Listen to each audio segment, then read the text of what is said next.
Going on, everybody? Hello, hello, hello. Hope you all had a good weekend. Sorry I'm late. I'm gonna have to throw my wife under the bus for this one. She decided she wanted to update my outfits. So we've got a new set of outfits going today. But you know, we're here now. We're ready, prepped and ready for the Tour Championship. Hopefully the change of outfits helps us out. I don't hopefully, see any ways that it can hurt us. But what's going on, Matt? Busey, welcome back. Naxel, how we doing? Boss Guy, welcome back. Enjoyed the cinema meme? I did enjoy the cinema meme, Matt. Hey, good evening, RJ. 10 up and downs, 2 rounds on an official course. Well, we don't have time for that. So this about sums it up. We made 2 putts from outside of 10 feet on Wednesday. This goes to show how poorly that went. Hey, welcome back, Zayden. Downloaded Trackmania? How's that been going for you?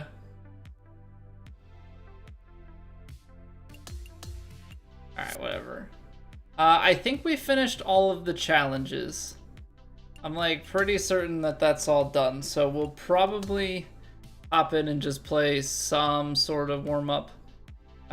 Probably see what TrueSim has for difficulty, and then we'll go from there.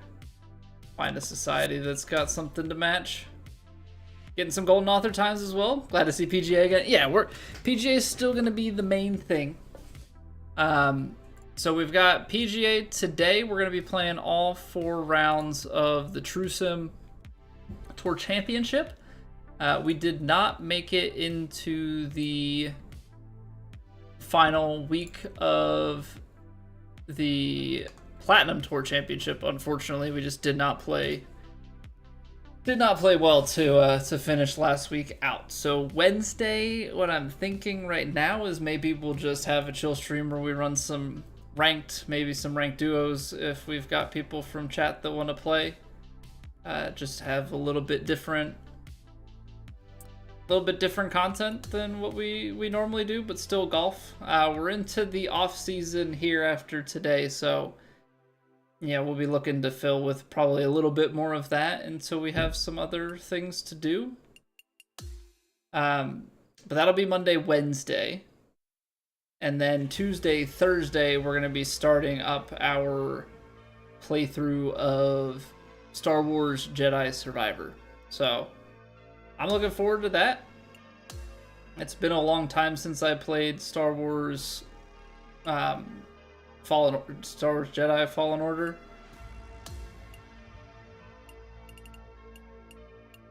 I very much so enjoy those sorts of games. Coming from the just that general Souls-like. These green speeds are rolling 8. Medium fast. See if there's anything on the Tour Championship week. I don't know that we're gonna see that. Hey, good evening, John. Yeah, so we're gonna be rolling with a little bit different of a setup here. I might bring back Trackmania here or there. I know that it wasn't the most viewed thing, but hopefully, maybe having it a couple times will get people familiar with it. I very much so enjoy it. Green speed is fast. Matt, if you're still lurking about, what does fast translate to relative to the green speed scale? How much faster than 8 is fast? TrueSim style word up, Jada? No. No, I don't take the I don't practice with nothing. I think having some of the stuff there is a good thing. Help try and see the greens, how they're rolling. Try and get dialed in with some stuff. 151 and 203. Do you know roughly what an 8 translates to?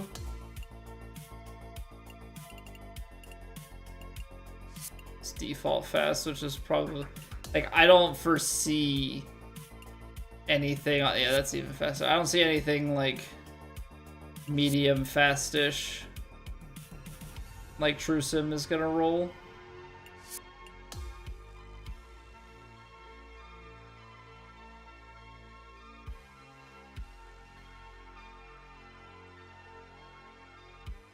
Like, I would especially, like, I'm not even gonna look at Plat. I would expect Plat to have stuff that's, like, super, super fast on a week like this. So maybe we warm up on CC and just call it good.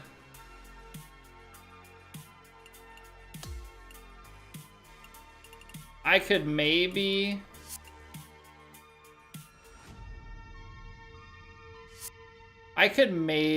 do... like a ranked tour, but honestly the vibration coming on kind of throws me off. Black Bear Wander out about 25 yards away.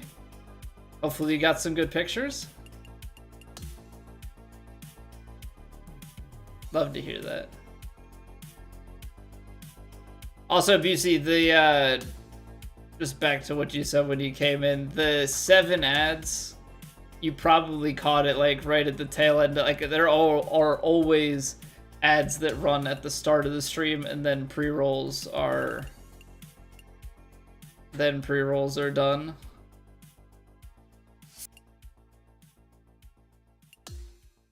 All right, let's just play. We'll play round 1 of CC here, and then we'll get into it, because we're going through all 4 rounds. So we're kind of changing the schedule up.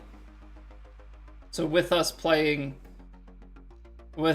Star Wars on Tuesday, Thursday, that means that we're gonna have to get all 4 rounds done. Oh, that's not bad for not playing since last Wednesday.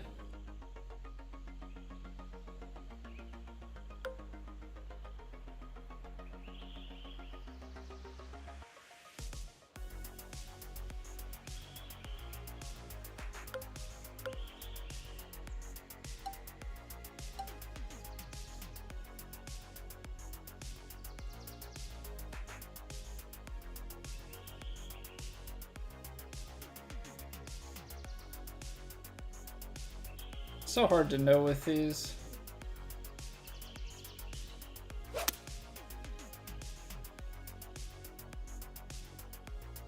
So hard to know how the fairway is gonna send it forward. 8 is 144s. Okay, and fast is 151. So this is gonna be a pretty decent indication of how things are gonna roll. So let's kind of get a gauge here. So it's like barely off of that.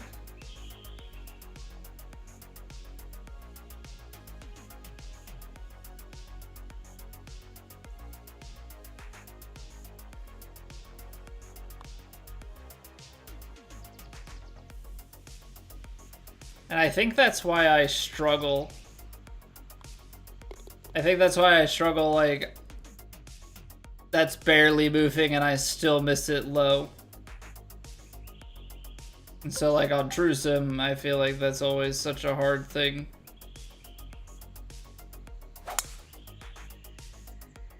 Apparently we're swinging nice. Swinging nice to start. CB on better handled terrain after the Trackmania session. What's going on, V-Town? I thought we did all right. I thought we did all right on Trackmania.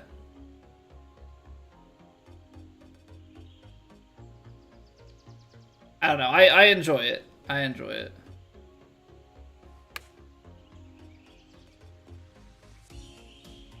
May have to give it another go at some point.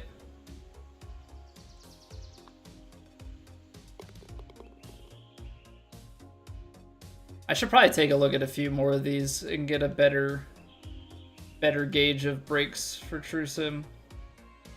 Honestly, I should probably get a better gauge of it just in general for myself.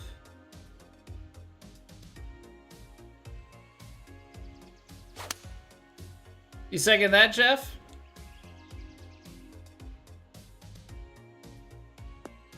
I hate to break it to you guys. I would like to play some other games as well. I'd like to be able to play more than just golf.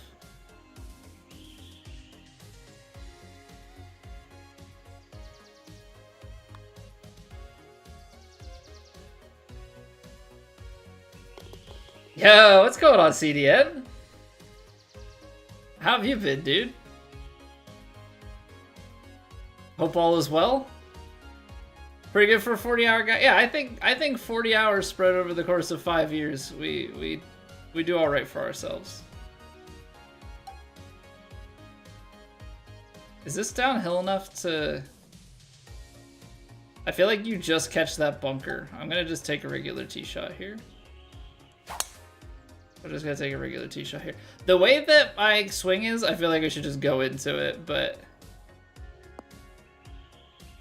What's going on, Parker? How we doing, dude?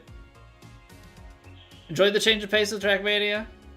Yeah, I think I might give, because I think it's unfair to give something that that brief of a go.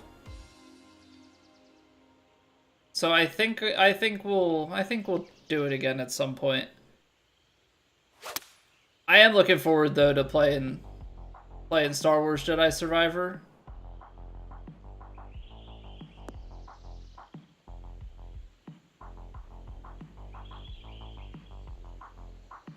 Enjoy me a good Souls-like, and Fallen Order was a lot of fun.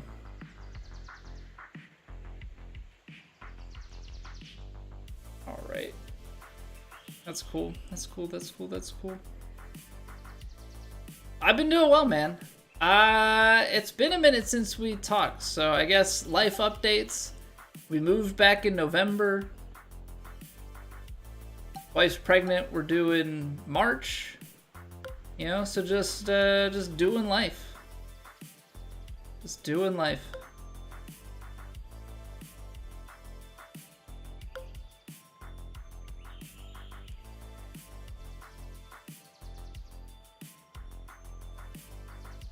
Yo, what up, Eat?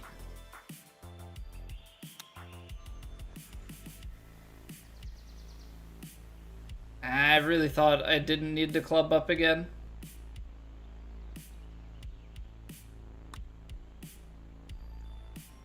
Thought I could get away with it.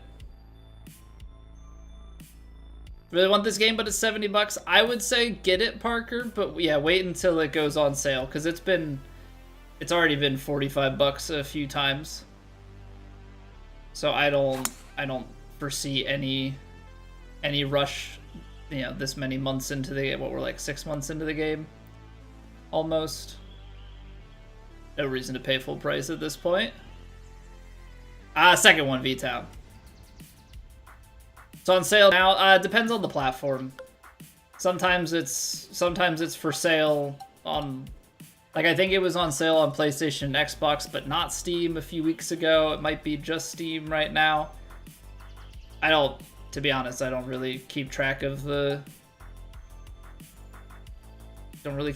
sales because I already own it, but keep closing it now. We had really good stuff going.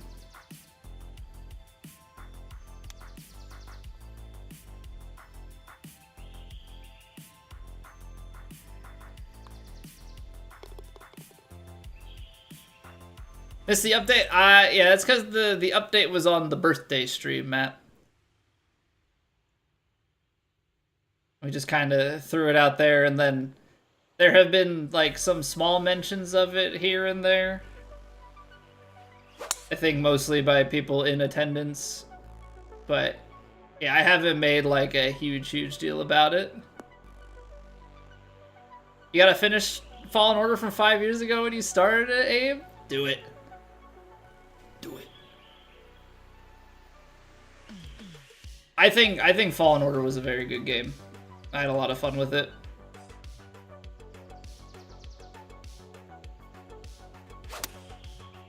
Dad Simulator 2. I think I made a Dad Simulator joke when we had the first one. I thought about making a Twitter announcement in the same vein for the second one, but I was like, I'm just gonna be a little more low-key about it, I guess.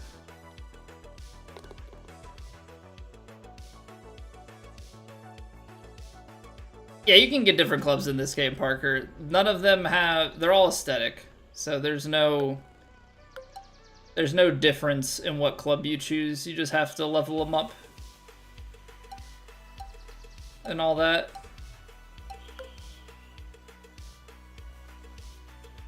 This is a test. This is a test of, will the 4-iron bounce on the fairway and run up that big hill? Nope. I hate pins like this. Really, really hate pins like this because I never really know what to do.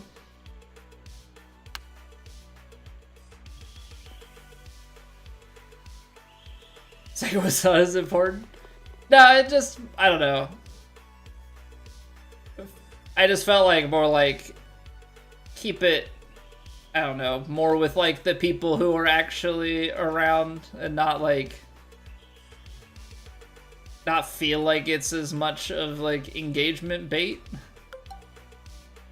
Because that's obviously not what it's intended to be. You know, you obviously want people to celebrate things with you, but at the same time, like,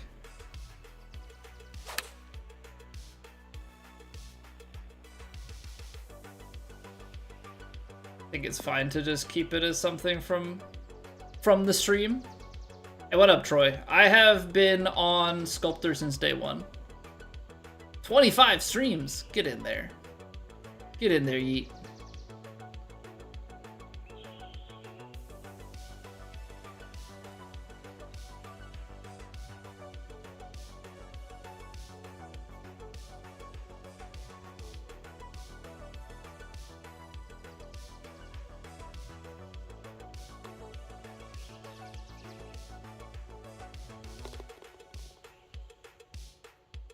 During college, so you stopped playing games right around then? Gotcha. Yeah, I think when that game came out, I played through it twice. I played through it on normal, and then I played through it again on, I think it's Jedi Grandmaster is the hardest difficulty. I think for Jedi Survivor, we're gonna just go at it at the hardest difficulty. Hopefully it'll make for good content that way. Yeah, I haven't played a Souls-like since I finished the Elden Ring DLC, so definitely looking forward to it.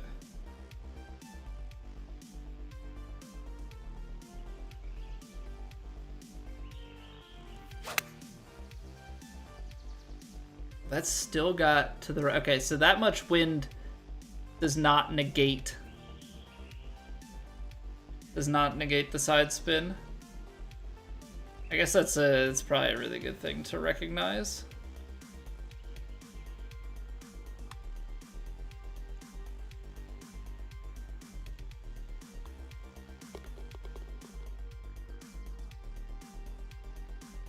With it being True Sim today, I'm like trying to just eyeball things and not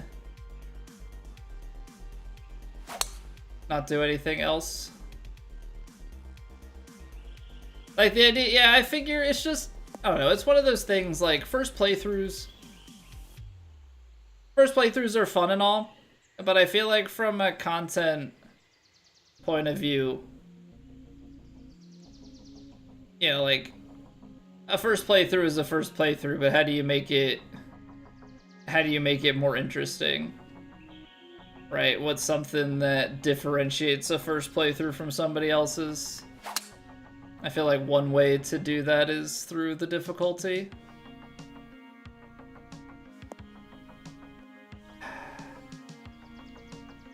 It's gonna roll for a long time.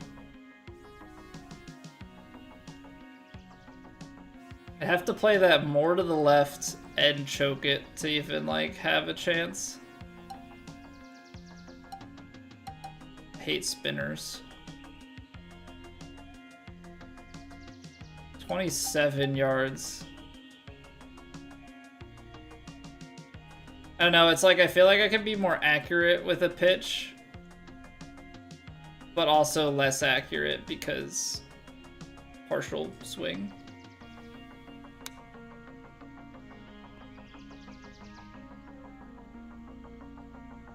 But honestly, I think what it is I think that the partials on the pitch shot, I have to just swing like a hair earlier than I think I need to. That always seems to be a lot closer percentage-wise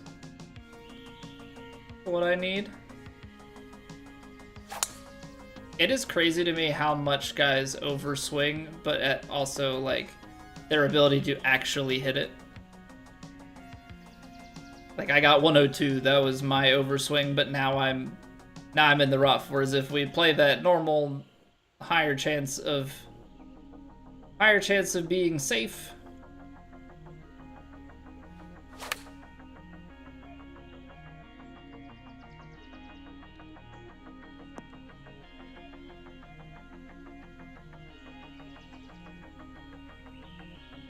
Just keeps on rolling.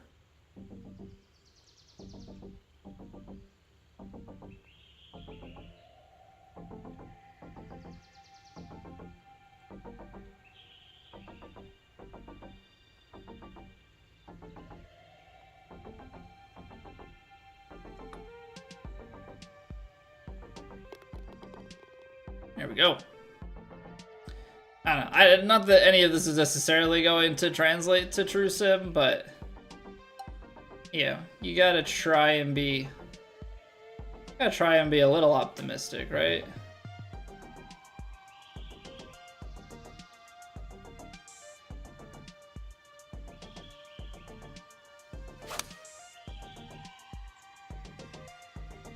Like how we're gonna de-loft this 5-iron so that it can run up the hill a little bit to the left. It still runs out of steam.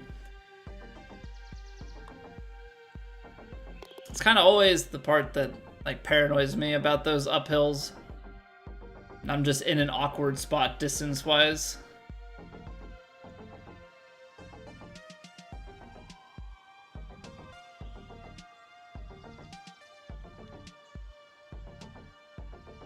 So, like, I think the smart play, even though this is, like, almost, like, guaranteed to get us longer, is to choke this down. Just because that bunker and the way that everything cambers away, it really forces you into a much longer second shot. I don't love it. I don't love it.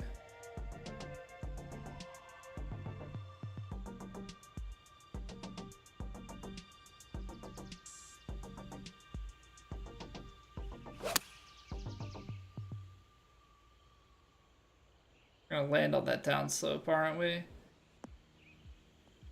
The hope is with enough loft that it can slow down and maybe come back down the backstop, but it's not like the backstop is...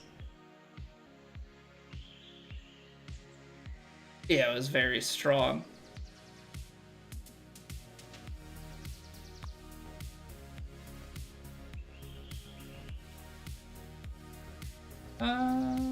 If the contact's not open, there's a chance.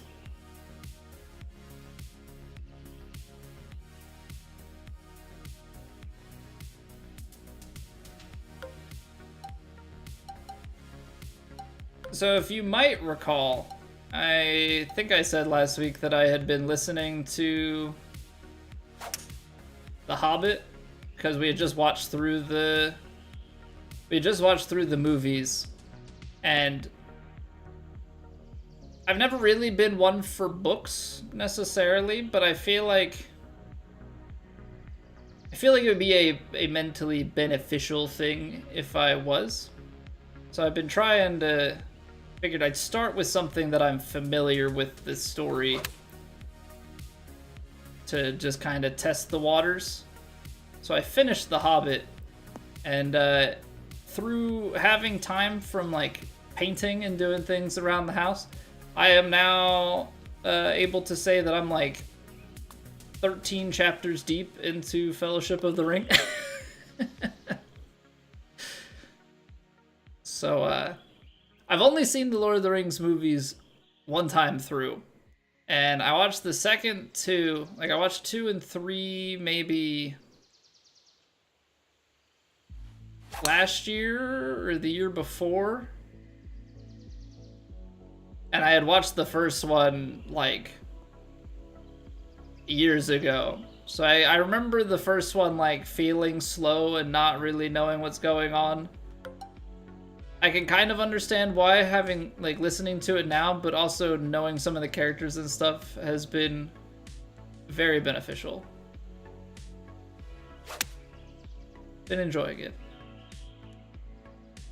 Makes me want to, you know, rewatch and watch the extended cuts. Elevation changes this week felt a bit harder to freeball on Instinct for you. Yeah, I don't know how people, I really don't know how people do things instinctually in this game at all, let alone with like elevation and stuff. First half of the book is a lot different. Yeah, that's what I was wondering, because I was like, I remember, you know, I feel like I remember from the movie something about like meeting Strider, but I don't think in the movie they don't do like Bilbo's disappearance party and stuff, right? They just start with like Bilbo in the house and Gandalf coming to visit, if I recall correctly.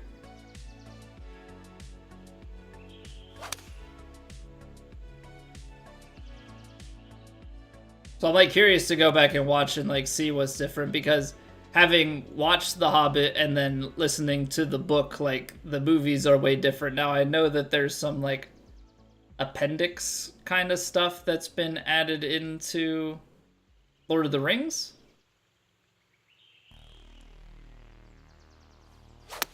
In order to like tie some of the things together.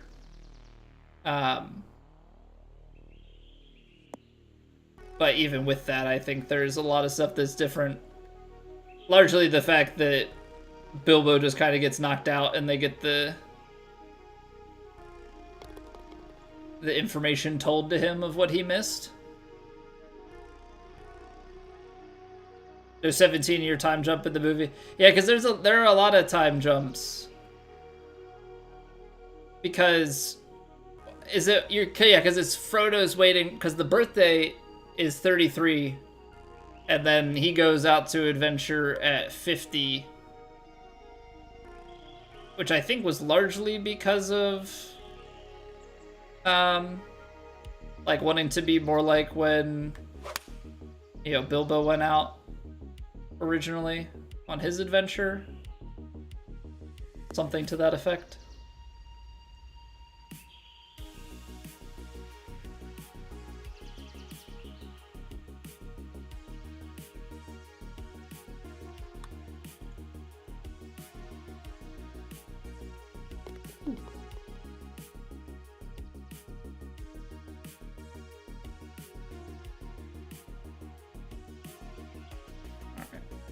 The 18th hole. It's a long one. I'm gonna pull out the power drive. Little bit of double cross, but we're okay.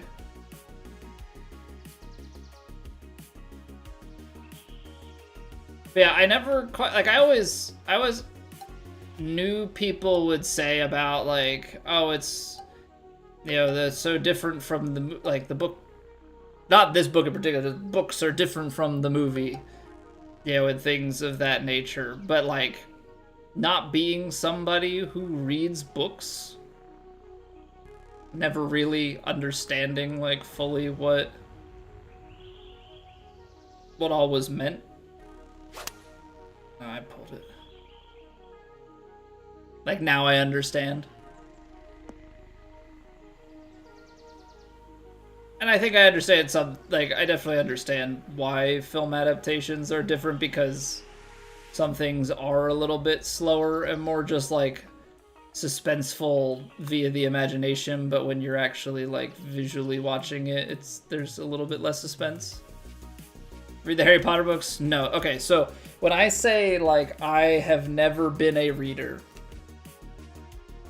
I read for school, you know, through high school or whatever, and even to that extent, I didn't always read. I did a very good book report on The Old Man and the Sea, made an alternate ending to a book that I never read, spark notes, and my teacher told me that I did a great job writing in Hemingway's style.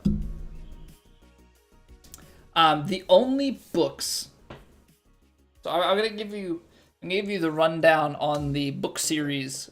This will give you a good idea that I have read. Magic Treehouse. I read probably like the first 30 of those in elementary school.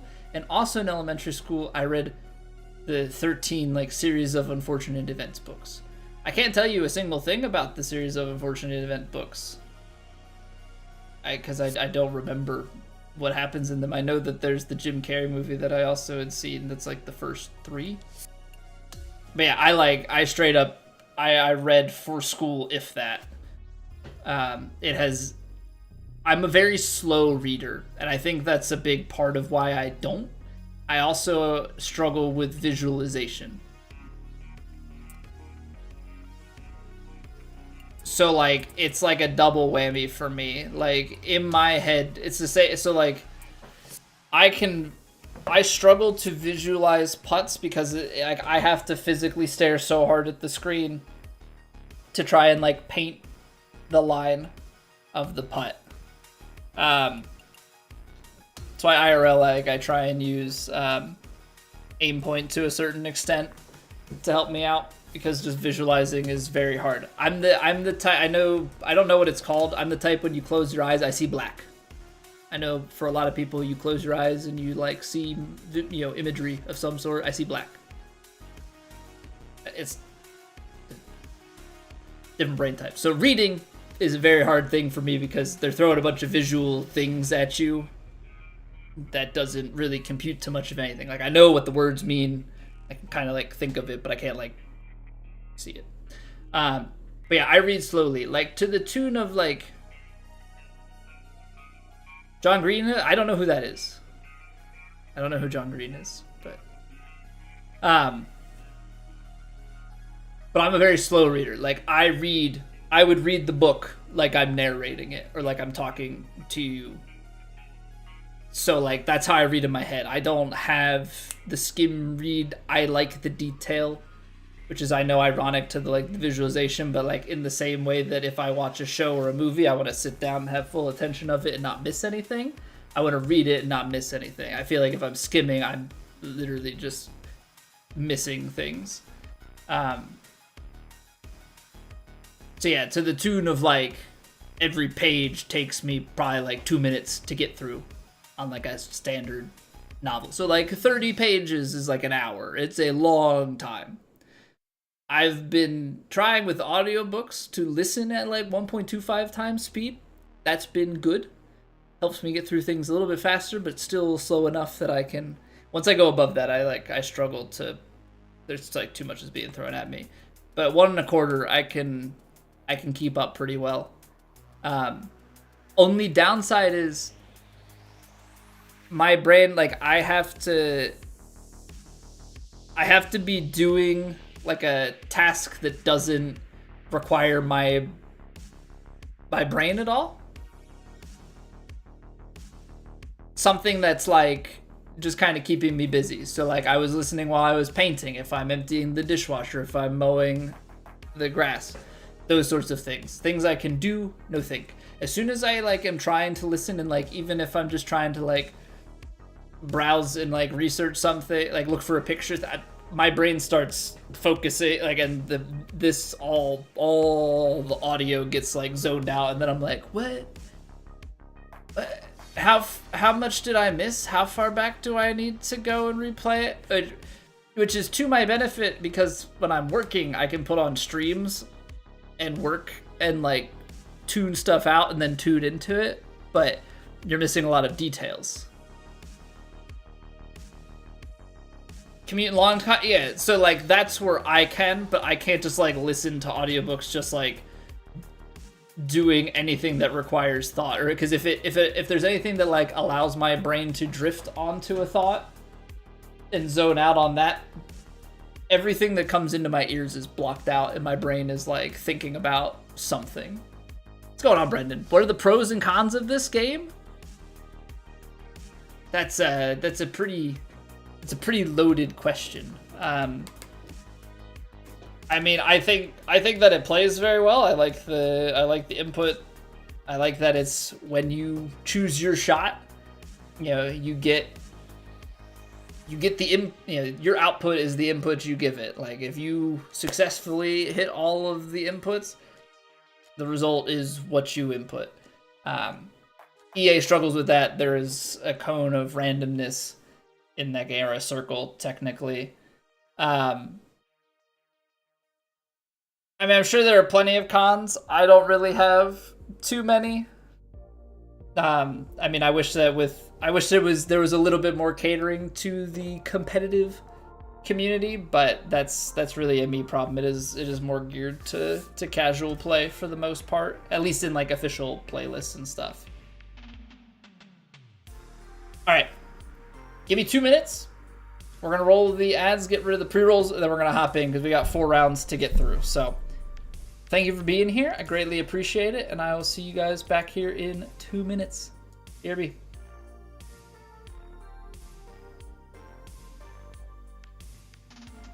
It's raining. Ads.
All right, let's get to it. So we're playing at Boston Golf Club. We got us off the tips here. Medium winds out of the northwest, very firm fairways. Greens are probably a little bit firmer than firm, and we're playing just under fast green speeds. So gotta be on the lookout. Things are gonna be a little bit slicker than what we have been playing for the most part on True Sim. So gotta keep that in mind just when thinking of how things are gonna break. But we'll take it and we'll play it from there. Oh, so I played golf on Saturday. It was the first time I've ever played in a scramble. Funny enough, it was written as best ball, except it was actually scramble, and I was like asking about it, or like somebody asked like what the best ball was, and I was explaining. They're like, "That's not what we're playing." I'm like, "Oh, okay." But I was paired with another guy who is pretty well just as bad as me. But the two of us, who are guys that like breaking 100 is a good day. We're typically like in the 100 to 110, maybe closer to 115 on a bad day. We shot an 89, which I think is pretty good for two combined two guys who struggle to break 90.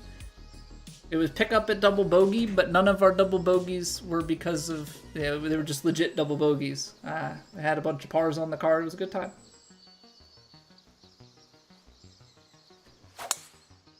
Gosh darn it. Nothing like sitting down and your grip is slightly different.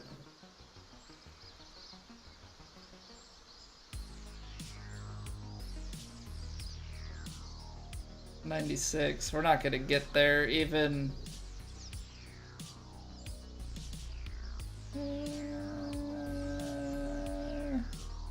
Actually.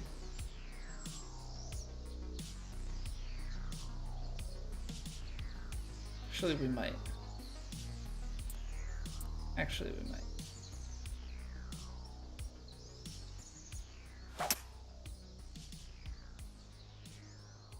That was too clean of a lie. Gosh darn it.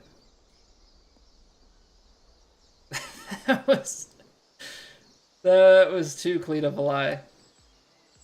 I was banking on a little bit less than that. Yeah, what's going on, Vandy? Shoot an 89 in this round and you'll be impressed? I hope I don't shoot an 89. That would be no bueno.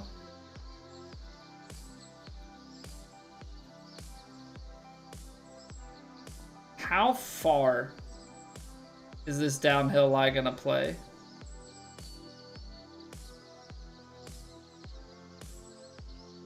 I feel like I have to underswing this.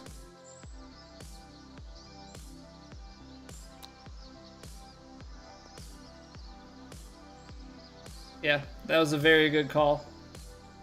Underswung it by 17%. It got it exactly where we needed to be. All right. Still made a birdie. Missed eagle opportunity. Or at least missed a better eagle opportunity.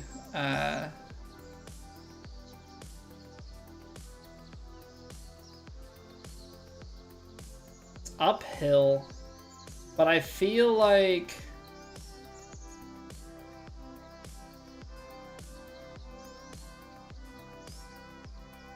it's still gonna be a decent number. If I try and choke it.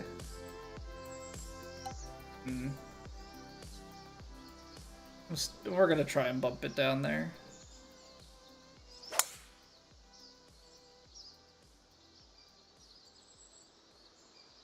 Kick right. I gotta get this swing on point. I hate that like we had it and then we sit down and it's get up, sit back down, and the swing's not there. It's always a little bit painful.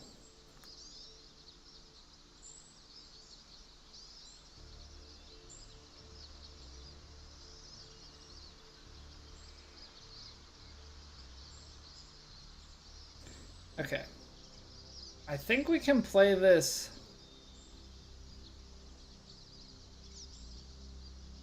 pretty well stock.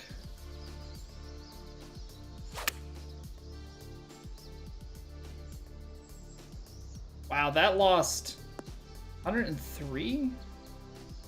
That lost so much distance. That's not even because of the pull. That lost so much distance. Hot dang. Did not see that coming.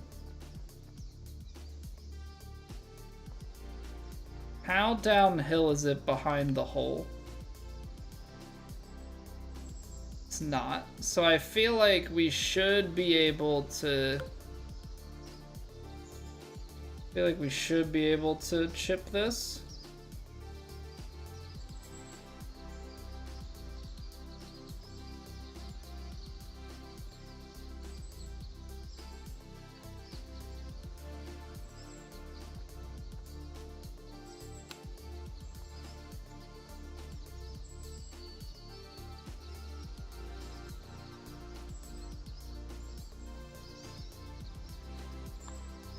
Not bad.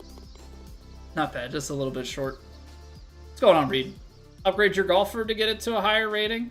So as you get XP, your character levels up.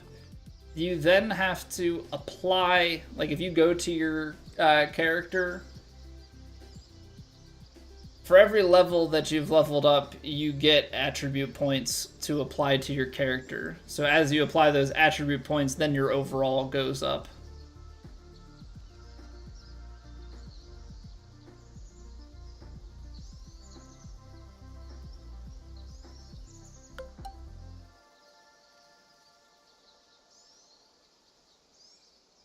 Trying to figure, so yeah, so it's a little convoluted. It's a little bit convoluted because like your character levels up, but the overall is tied to the applied attribute points. Hit a draw and a fade, so you have your default swing bias. Mine is a draw, which is why I have the left to right swing. If I shape it all the way out to here, it switches to a fade swing. Technically, I have high shaping, so I can swing out to here and get a fade, but you hold down L1 or left bumper, and then you can do shot shaping. Okay. So this one is downhill, lie. Wind is back in, but 113, 15.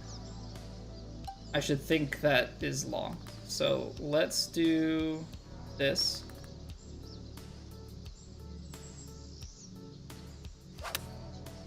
Oh my word, Colby, where's your path in contact, dude? Donde está? Where did it go?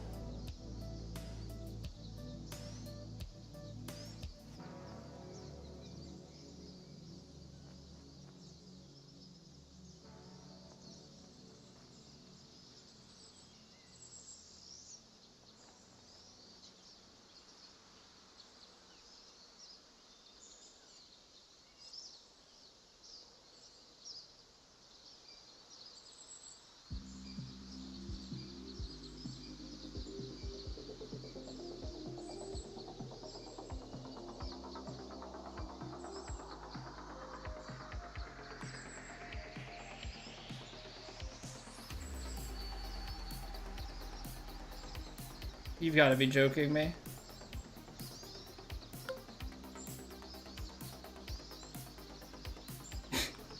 Really? I can't even tell. I can't even tell what's happening with the break. It looks flat, the hole looks below the feet at the ball.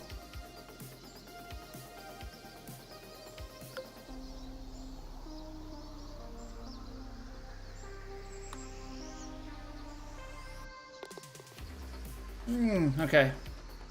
Yeah, well, we're gonna have to do better than this. I hate. It's so painful when you like start playing things that matter and then your swing is just gone.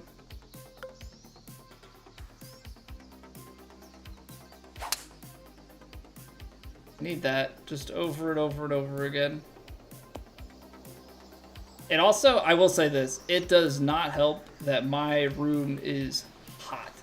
Because we turned the air conditioning off because it's not that hot outside, 68 degrees, but there is not a single lick of airflow coming in the window. My fan is just moving the hot air around, which helps a little bit, but the amount that my computer and lights put off is quite substantial compared to what's being, you know, blown in or allowed out. Not a fun time.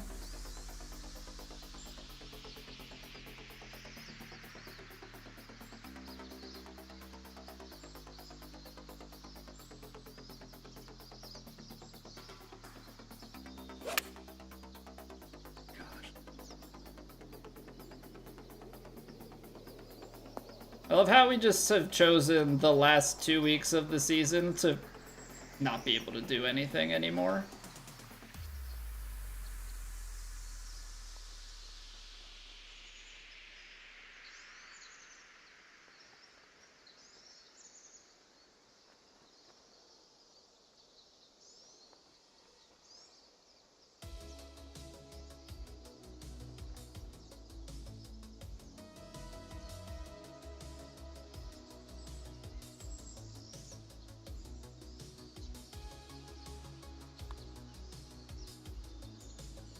There we go.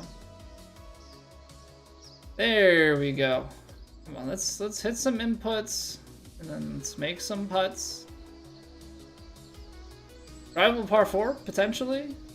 298 uphill into wind. 283 into the 280 low. Okay, so it's like just kind of go straight at it and hope that it's not too short. Okay, we hit it.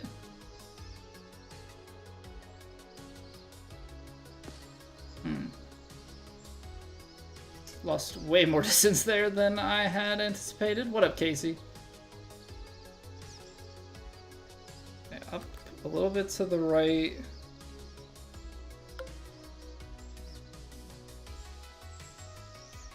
Or a little bit right to left, rather.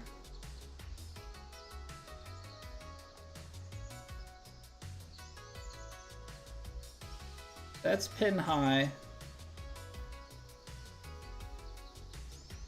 We're on an upslope. It's uphill.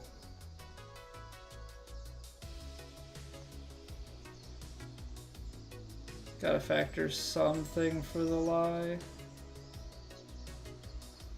92%.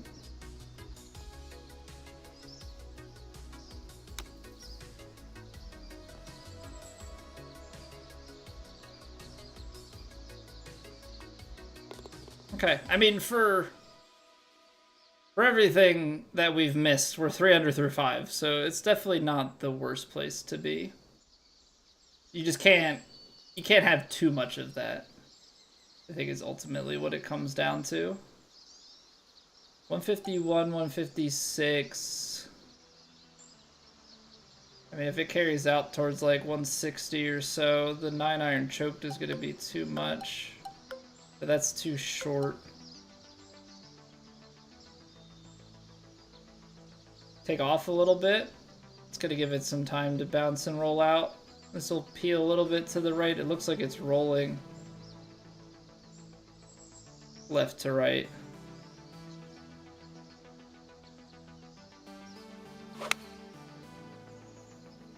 Silky smooth.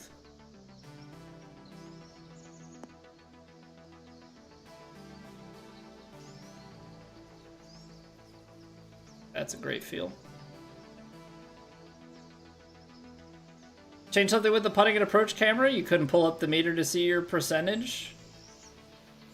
No. So the thing that they changed is that the meter camel, hello by the way, the meter is supposed to be hidden. It was a bug that it came up with the putting and approach camera. So they finally fixed it.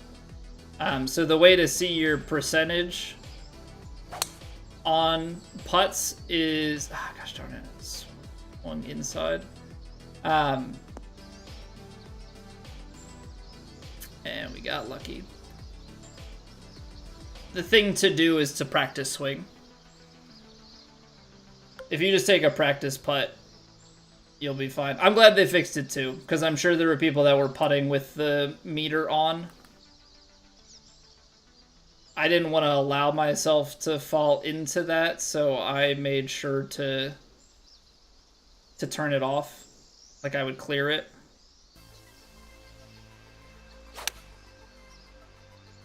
Another pull, nice.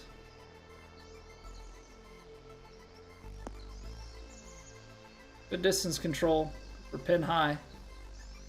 So pull means that I'm too far, yeah, I'm not far enough to the left. It's looking straight at my feet.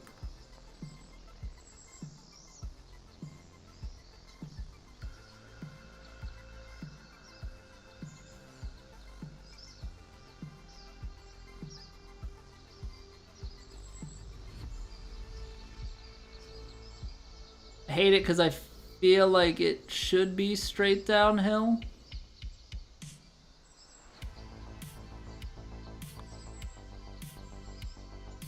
Ah, man. That's so close to not being the case, though. Yeah. So, like, obviously on your full shots, you just pull the meter up, right? On putts, if you take a practice swing, even if it's the babyest thing, you'll notice that it flashes the percentage right before. So, like, whoops. So we put it on this, and let me pull it. Gosh darn it. I keep using R2 to try and... like, spam through it faster. Because you used to be able to use R2 to, like, speed up how fast the marker pulled in old games. But yeah, so, like, you could just take, like, a baby practice swing if you want to, and it flashes 41%. So... It's still accessible, you just can't have the meter up the whole time, which is the main concern with it, right? Because you shouldn't be able to have that on.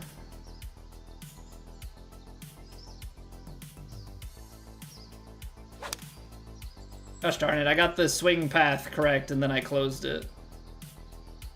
So... see how this turns out. Might come back a little bit, but not a lot. Yeah, so the exploit, I don't think, is being able to see the percentage. The exploit is more so the fact that people could, in a no green grid, or a no, what is it, shot setup feedback setup, could get shot setup feedback for their putt and exactly see where they should be. Obviously, largely defeats the purpose.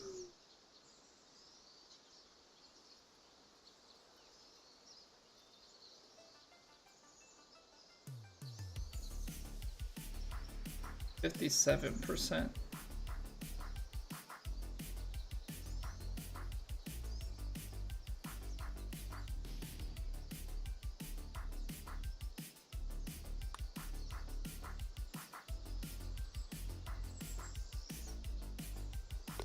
Get in there, guy. Get in there. I wasn't sure he was doing the tuck. Sometimes the tuck is a fake out.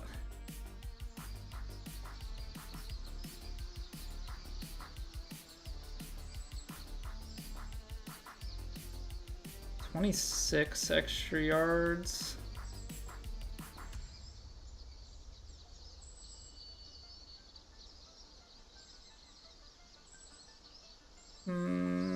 I think if we choke the driver and then, like, I can, like, intentionally underhit it a little bit. Because I want to be down here, but I don't want to be so far that my 60 degree is not the right club. I could probably have gone a little bit more aggressive with it, and that's fine. Okay, multiple defeat. Gonna be curling on its own. Wind's gonna take it a little bit more. There we go. We get a pure strike.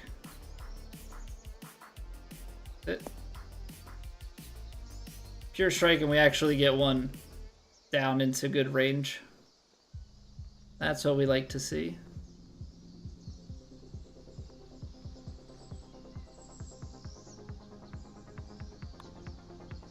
That's what we like to see. Alright, 7 under going out. 7 under going out, and we had 2 holes where we just weren't hitting, like, anything. So, that is very good. Okay, forced layup, it seems. And I don't know how downhill it is to this point. If it's pretty downhill, we could be in a bad spot. So I'm gonna take it back, go a little bit left, play the hybrid. Just try and guarantee fairway if I can. That's pretty mean. That's pretty mean. Kinda rude. Would like to have known that it's that severe. Can't really tell anything from this, like that I need to be playing like a 5-iron. We do have a back hole location though, so we're in the rough. Pretty good lie. 135. 135. 143. The lie that we have here, I think we might be able to run this pitching wedge up, to be completely honest.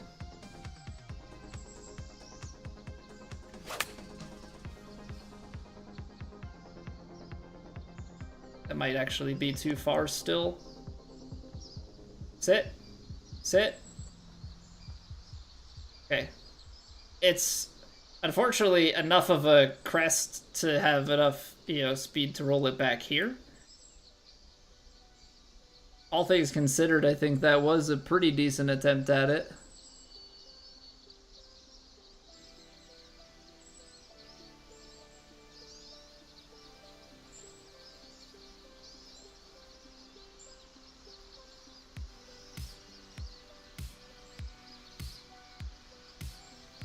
Alright, get it just outside the hole, give it some pace up. Gonna have to feel...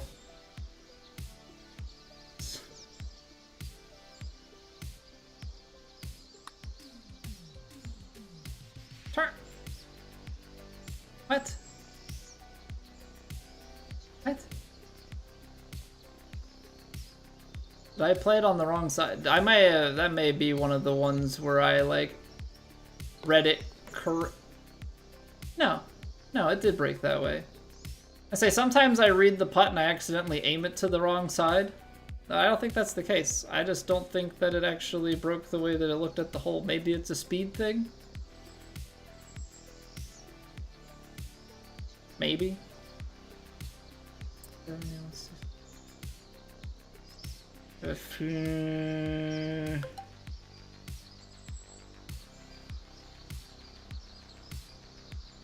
Do not love this.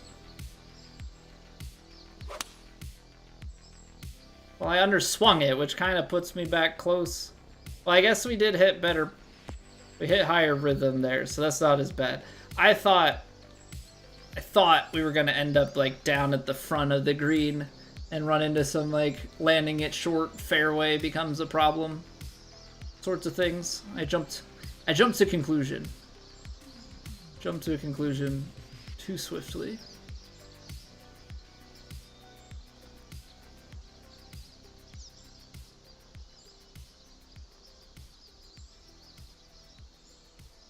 It's a 5-footer, but it's not like a clean 5-footer by any stretch.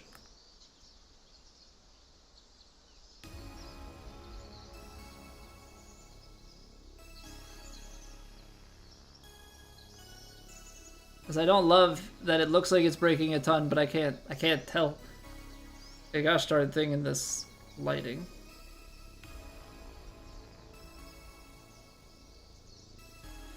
Supposedly it's breaking right to left, but I think where this camera is fixated, I think it goes back up over here. So it's like hard to tell because you like need the camera from the side to be at a level angle to see slope. So yeah, this is fun.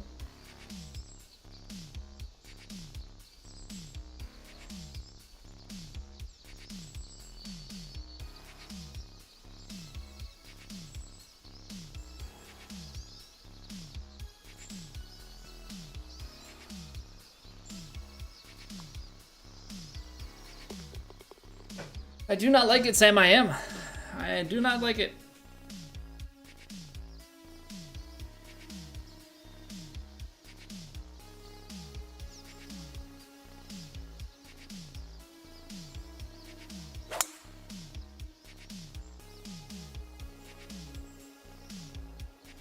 I mean, fortunately, like, we find a read and it happens to be correct and we make the putt, but, like,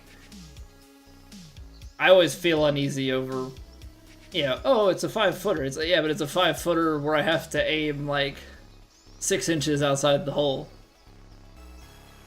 Which means that you're babying, you're absolutely babying it in terms of, like, power and everything.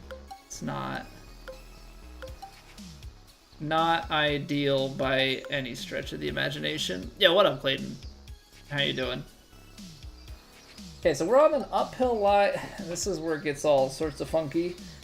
So 131, wind's gonna play a little bit here. It's like almost pin. I'm gonna put a little bit of loft into it.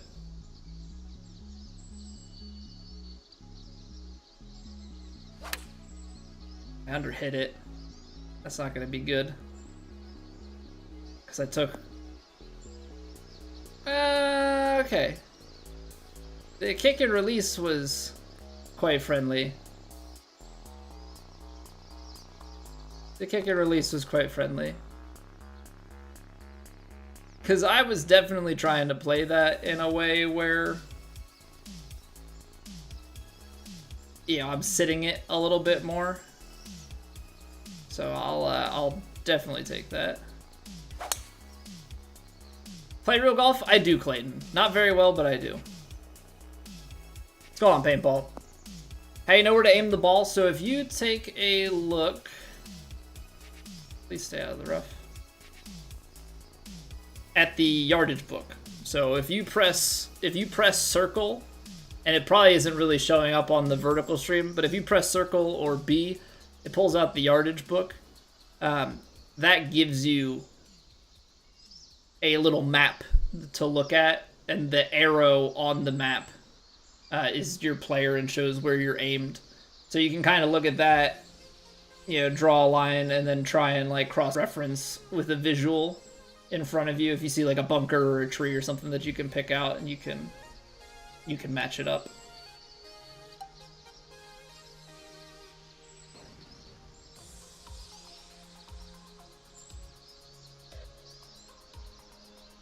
Okay, I think we're gonna be playing something like this. It's downhill on a... I don't know that the lie is actually all that downhill. And then wind is playing in. I think I can play... it's pretty stock to be...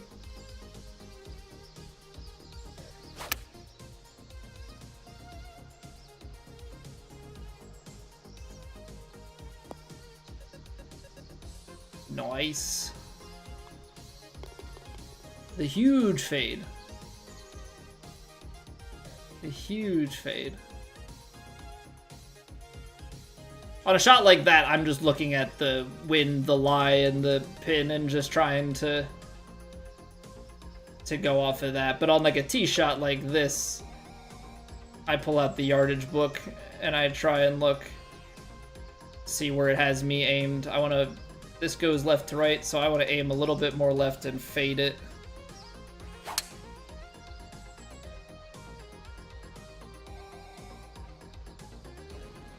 Just to kind of take the shape of the fairway a little bit more. Get a little bit closer.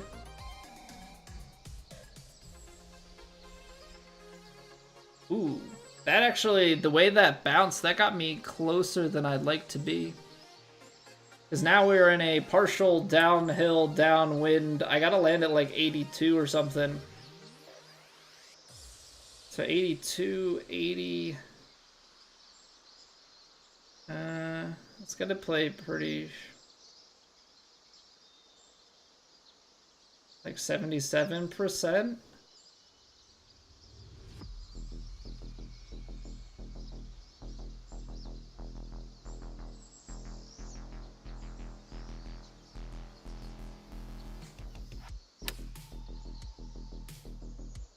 No, I landed it too short. Gosh darn it.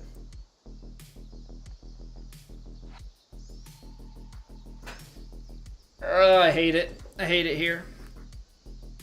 Very firm fairways. Very firm fairways. That's on me for having driven the ball too far.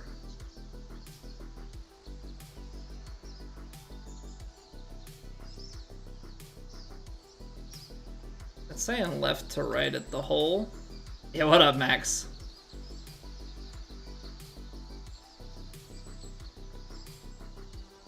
Yeah, I gotta give you credit, Max. There's a lot of creativity in coming up with with a new thing each time.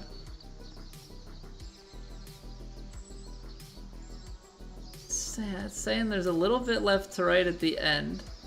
But honestly, it seems pretty flat the whole way. Like, I'm not going to go very far outside to the left here.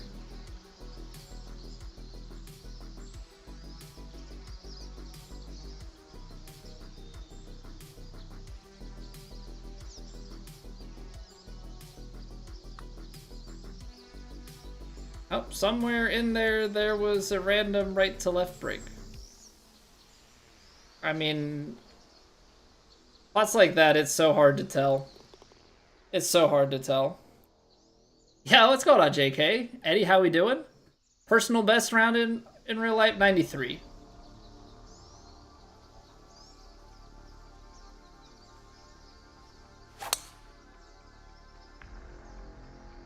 I had one singular round where I, like, just actually hit the ball fairly straight and kept it in play. Normally, I just lose the ball offline too much. Like, my ball striking is not good, and so that has kind of forever been the struggle. I'm just gonna get it on the green. I could try and do something where we, like, run it up, but I don't think that's gonna be smart. Yeah, average for me is, you know, probably somewhere in the 105 to 110 range. If things are going well, then we're like 97 to 100. I had the one random round that was a 93, which ironically I shot, like, honestly a 115 or something like 2 days before that. So it just goes to show you how things go for me, and that was a couple years ago now. Like 2 years ago. I don't get to play a lot though. That's also a big part of my problem. Keep telling myself I need to get lessons. I've gotten lessons before, I need to get more lessons. Need somebody to, like, I need the hands-on, somebody that knows what they're doing, what they're talking about, to, like, take the club and be like, this is what you should feel. I'll be like, oh. Because I lose it, you know, and trying to find it again is very difficult. You know, and I definitely get myself in the rabbit hole of, like, I'm gonna watch a YouTube video, I can get that feel back myself, like, I can figure it out. I can't.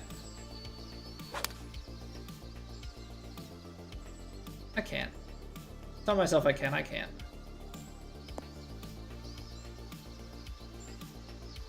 And I just don't have enough practice on, like, short game and stuff, so, like, my feels are, for the most part, not good.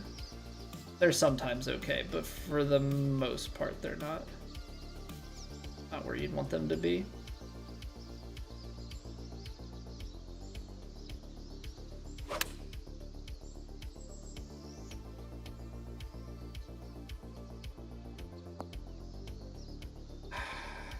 Wanted that kick to be a little bit further.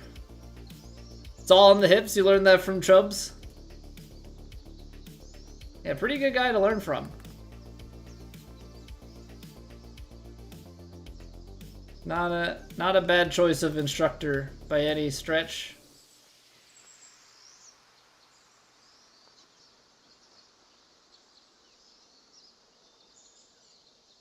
Luke, thank you for the YouTube sub.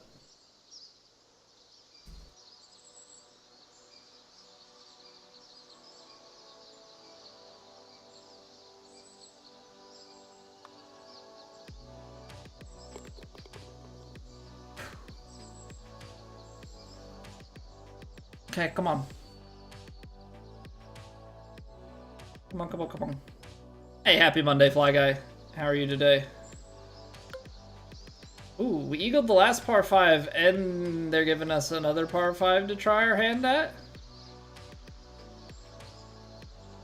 Okay, so left side of the... Can't see too much up ahead. I think we want to aim just, like, left here.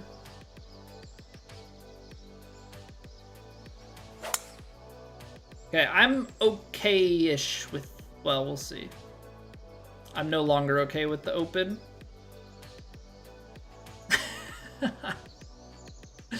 Put me on a straight line. 224. Hold on, though. This is, again, like a pretty decent lie. Like, if it's 90%, 196. Aim left of the hole.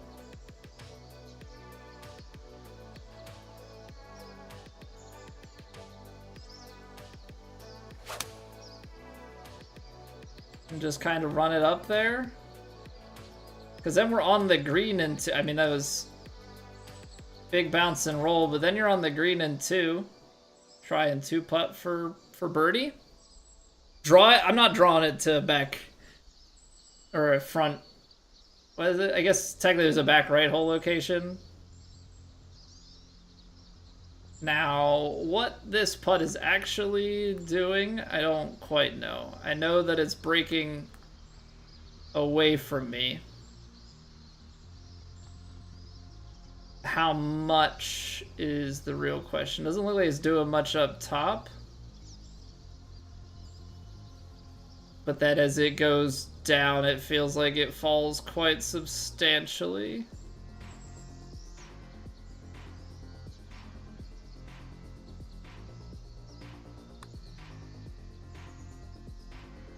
See what we got here. I took a touch of pace off it because it's so downhill.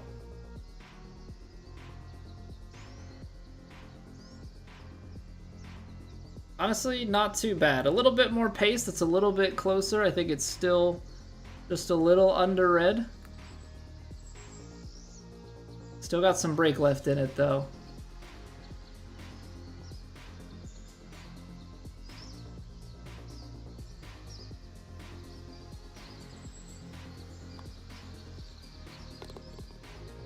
Okay.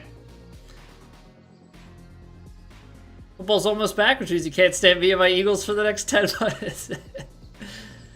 I'm hoping that this season is better than our post Super Bowl appearance season. You know, there's a lot to feel good about. Obviously, getting some like preseason injuries and stuff. So like Landon Dickerson and whatnot is scary, and like AJ Brown is tending to his hamstring. I feel better about this off-season transition, though. Yeah, still trying to figure out the defense a little bit.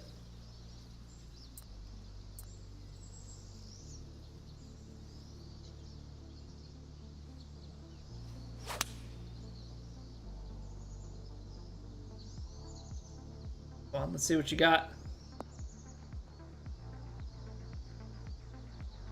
Not bad.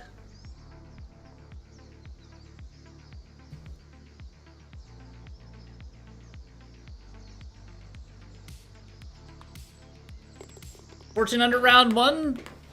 Samume. 15 under. Actually. Pretty good. Pretty good. Yeah, especially like we were missing a bunch of inputs early. We still found really, really good scoring.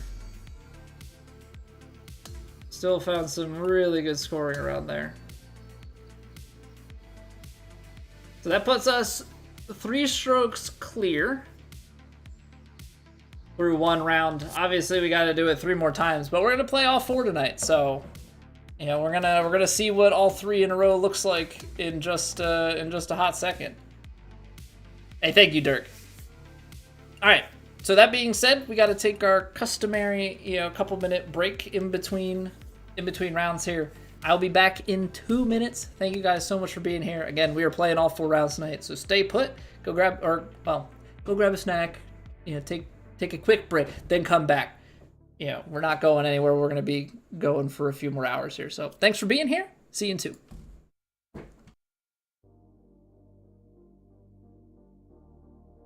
It's raining. Ads.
There we go. There we go. I forgot to look at how much time there was on the timer. All right, let's get back into it. Off the tips again. High winds this time. Fairways go down to firm, greens go down to moderate, and green speeds go down to moderate. So for as well as that last round went, technically, like conditions-wise, this is easier.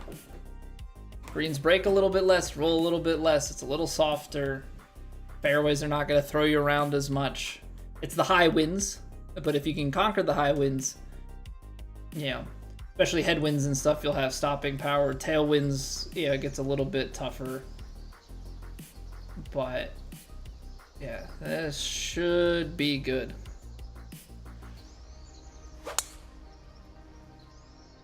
And naturally, that's the sit down and your grip is different. So, not going to take advantage of the par 5 yet again. What's going on, Billy? Dang. That sucks. That sucks really bad. What room do I have to work with? 172. 92. See, it's down in there, so like, this is where I'm almost expecting.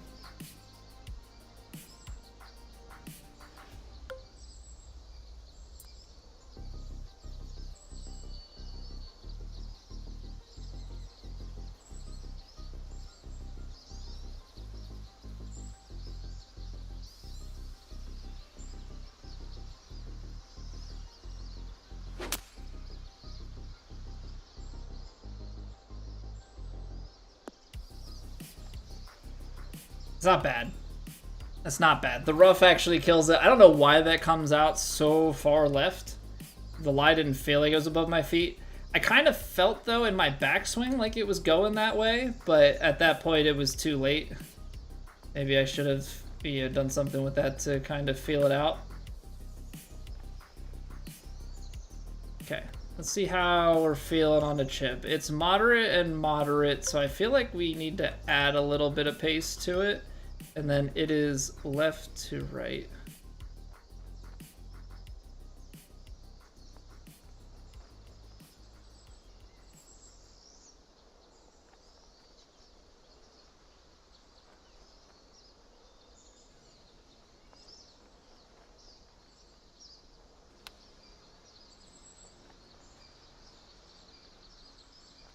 Really good feel. Really good feel. If I don't pull it, maybe we have a chance to still hole one out for eagle. But I would say that birdie is not losing to the field, but having an eagle opportunity sure would have been nice.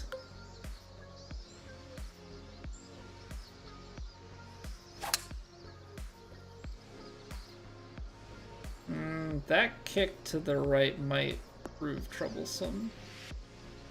I say might because it does slope there. Hey, what's going on, Yane? How are you doing? Welcome back. We're doing well. We shot 15 under in round 1. So through one round, technically up by 3 strokes.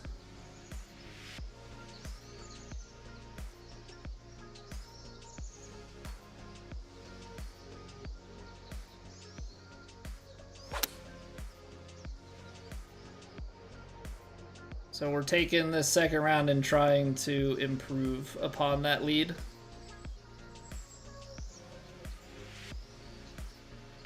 All right, right to left breaker.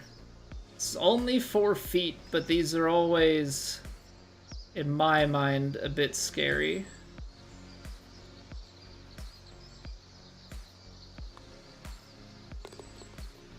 Always, in my mind, a bit scary just for how much they break.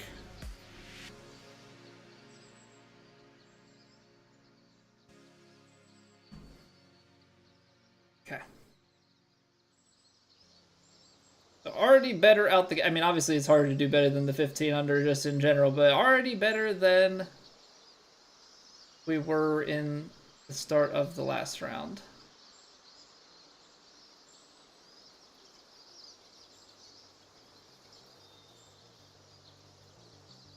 I'm gonna, out of precaution here, I think I'm gonna take the 3-wood. Because I think if I try and like check the driver down, I'm gonna run through. Even with it being moderate. Or no, it's firm. It's firm fairways. Moderate is just the green. So yeah, I think that's the right call. Choked approach. Downhill, downhill. Wind's playing in a little bit. I need to take a little off of this pitching wedge.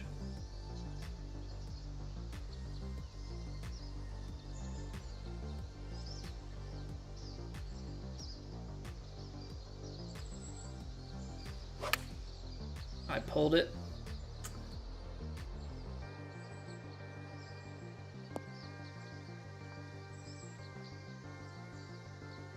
Hard to say on the distance because I don't know how the green is, you know, at the hole where we're trying to take dead aim. Looks like we're right to left, and then it's got some more right to left up the hill here.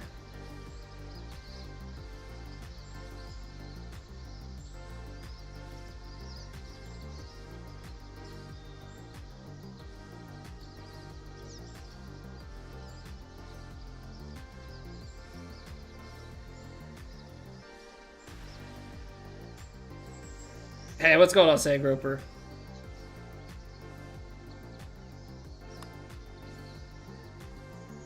I did not read that break correctly at all. I mean, I underhit it, but it wouldn't have changed much.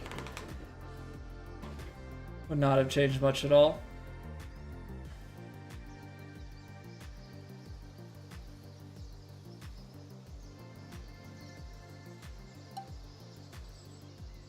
Having a hard time seeing where I'm aiming. Okay, so there's the bunker. Yeah, aim, I think, honestly, probably left of the bunker.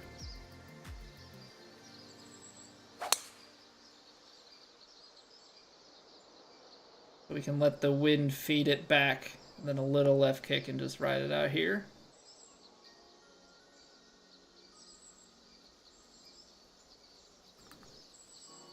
Because now, 50 degree,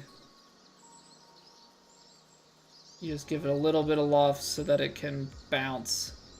And then that's pretty much it.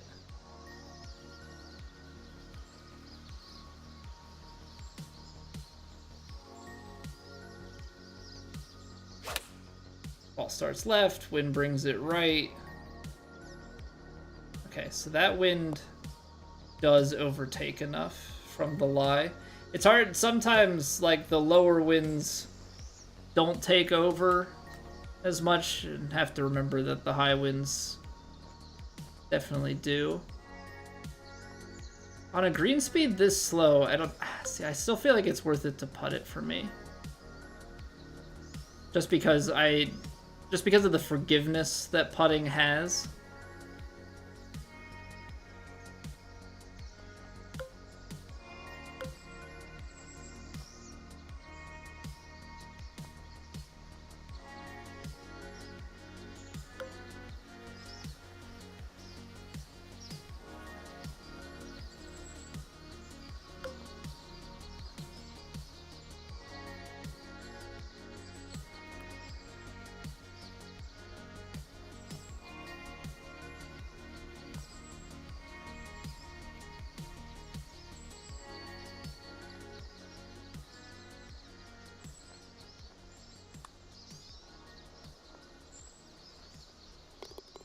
That's why we putt from the fringe instead of chip.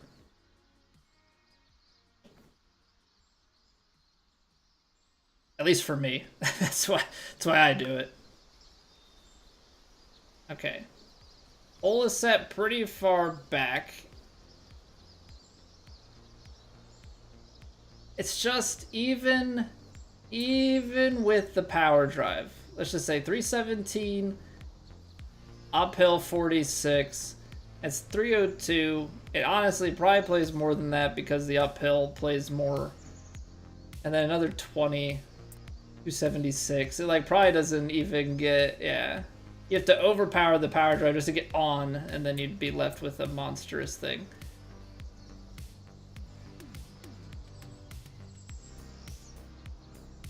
I feel like I don't want that short game shot, but it's gonna be like a diagonal wind if you're out here, so it's like a really awkward. What's going on, Chase? How are you doing? Now, if I try and take that up the side, then I can leave myself like a 30-yard shot. But it's kind of out of the wind. So I don't know with the moderates, like if that's worthwhile then. Doing well, glad to hear it. So I just think if I lay this back, there's a lot of wind. I mean, it's a wedge, but it's still a lot to get right. I feel like theoretically I should be able.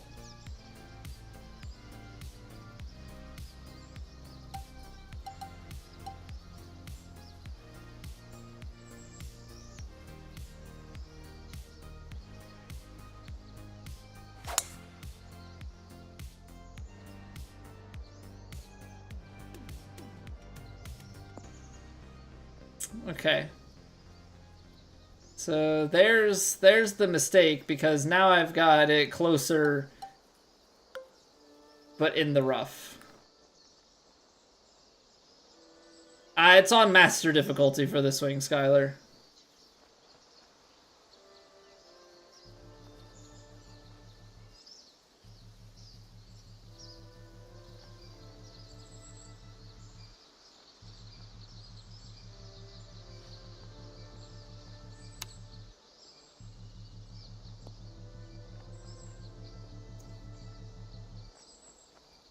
Okay, not the worst. It stinks that it landed on the fairway, as the fairway gives it such a firm kick.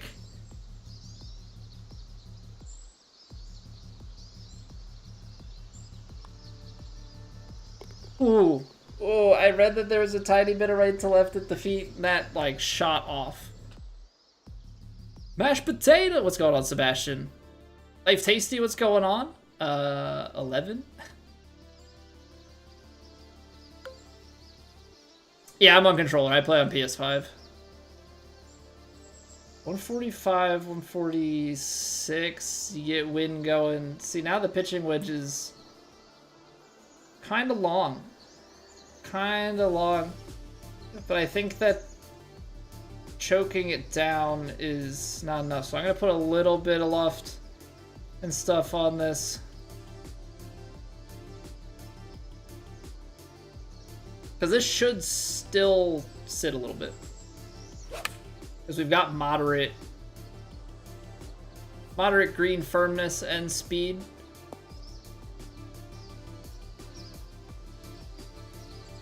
Oh, that's just unfortunate. And when you don't know that the slope is there, that's always the hardest part. That is always the hardest part.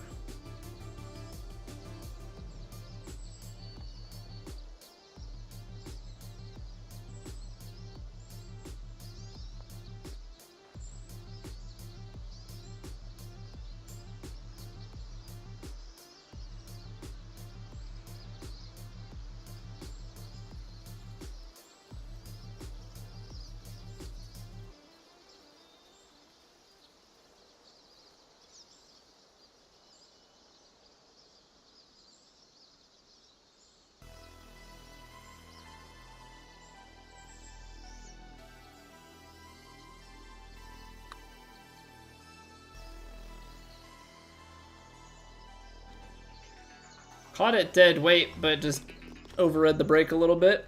PC, keyboard and mouse, you couldn't get the swing path down, switch to controller, you're still struggling. So my biggest tip with the controller swing, because that's what I'm familiar with, is try and have the same grip and posture every single time. You know, treat that portion of your swing very much so like real golf. I feel like that's a really good way to try and create some consistency. Because from there, it's all about feel versus real. right? And like I know that swing I was a little bit too left on the follow through, so I'm like, okay, I need to feel more right of what I just was on that last one.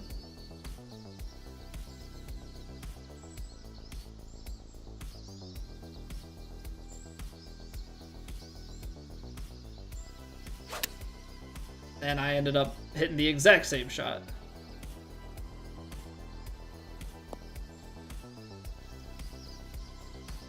And that's painful because we just lose it.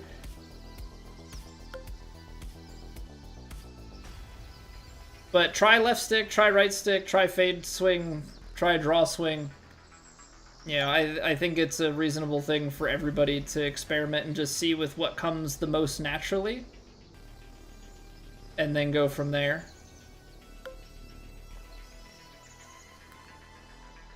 It's a good lie. My problem is I don't know how much I'm gonna lose.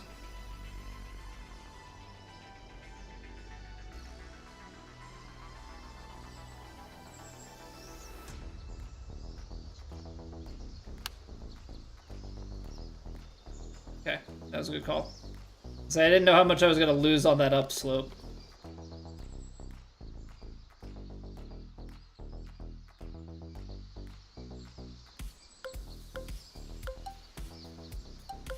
$192, 193.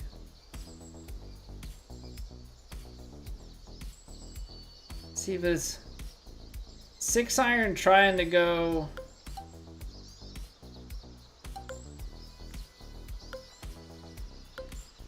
$192, 193.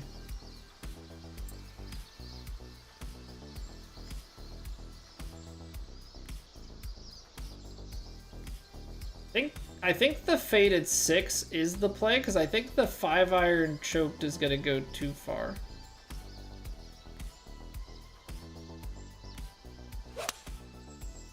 It's a beautiful shot shape. It's just a matter of, is it going to go where I plan for it? It's a little bit left. Oh, and it kicks to the right. Wow.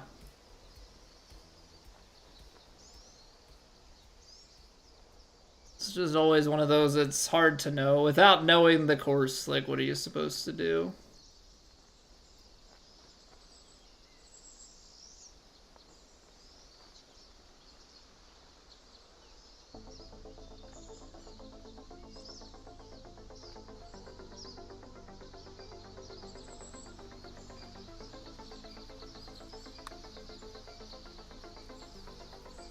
Oh, it's gonna be just low. Good read. Perfect input. Just under. Oh, man. Would have been nice. Okay. I think this is again with like the downhill and everything. I think we want to choke this, and I think shave some off of it.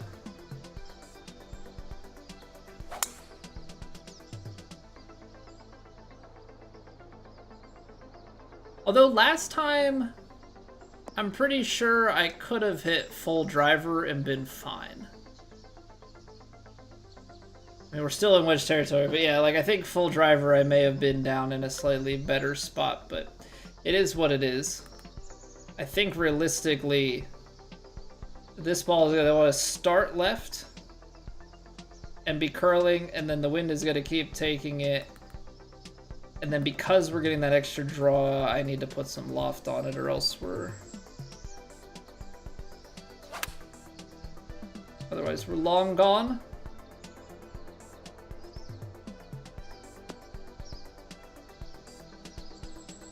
Okay. That was close. That was very close. What's going on, Anza? Alright. Only 5 under going out. I mean, we were 7 under last round. On paper, this round I feel like should be easier, but that doesn't mean anything. Okay, this one. This one was very firm. It's downhill, but we're into a headwind. I think we'll be okay this time. Because it's only firm, it's not very firm, plus we have the headwind to quell some of the spin. Yeah. Now we get a much better approach situation.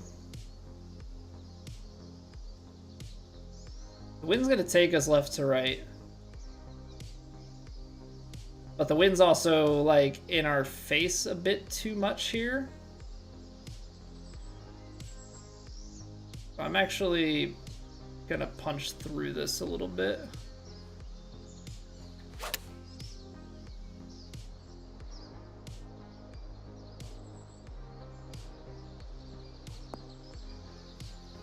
That would have been so good without the push. Because you lose distance and it took us off to the right. We would have been on such a nice line. Okay. It's like a baby breaker left to right.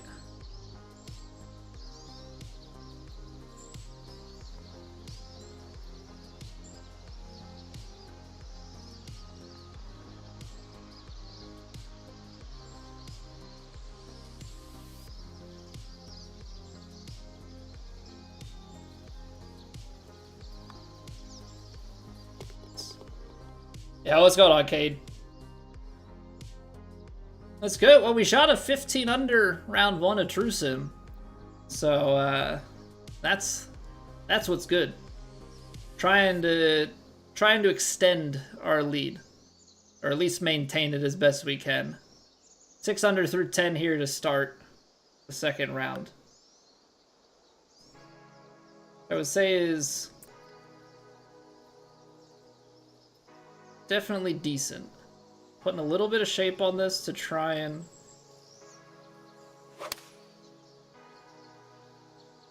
hold the distance up a little bit. Why is that coming out so short?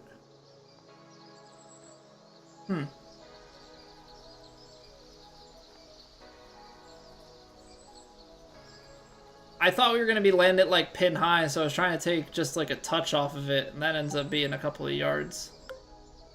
It's no bueno.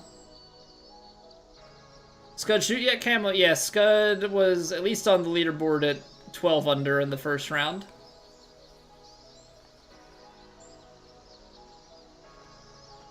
But D-Brad and Rio and Stando are all other guys to be, you know, always quite worried about.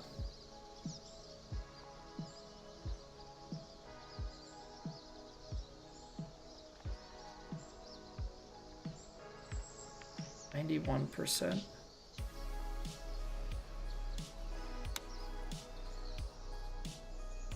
87. It's not ideal. Not with that much break.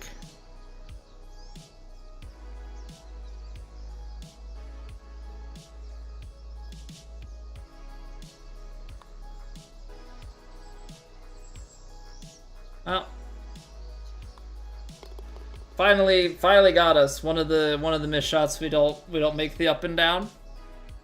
I'm on PS5, Nanza. All right. That stings for sure.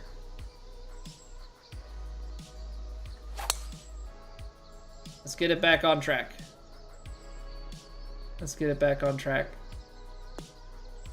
I don't know if I just like didn't respect the tee shot, or if maybe I came to a conclusion on the distance way too quickly.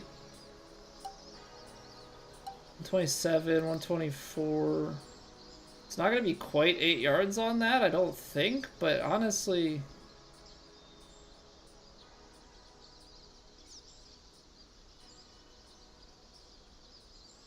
it could be.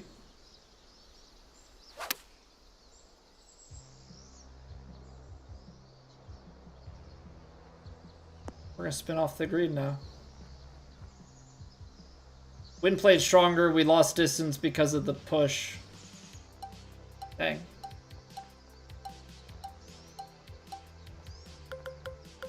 18 yards. That's short and we're uphill. Oh man, we're in a really bad spot now.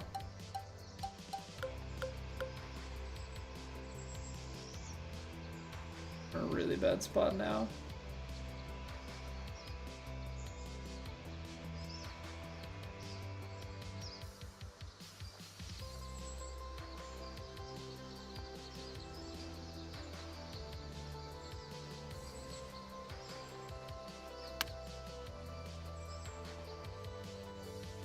Oh man, it's a 1% underswing and that barely holds on.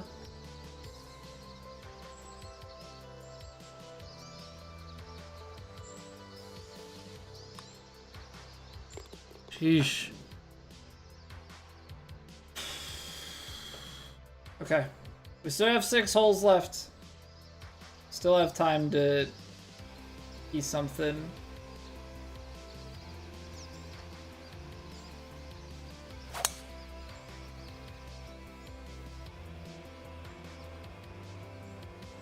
A little bit too inside on that takeaway. Can definitely get it back on track. I gotta stop feeling like I'm pulling so far in. Okay, well the way that that last one played distance-wise, I'm just gonna play this.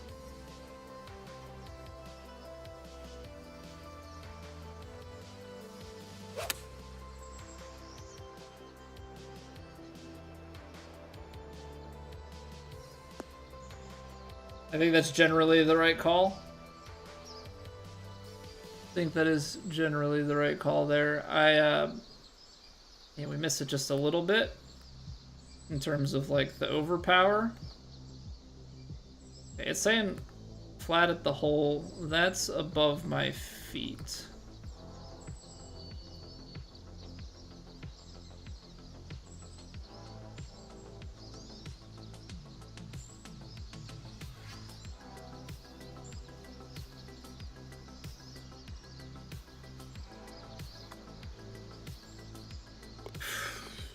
I hate that. I hate that so much. One thumb. I just play one thumb, left thumb. Nothing fancy. Okay, this was downhill 50 and it's downwind, and then I think it could bound out. I'm gonna play the hybrid. We might be a little bit further back, but I think that it's the right play.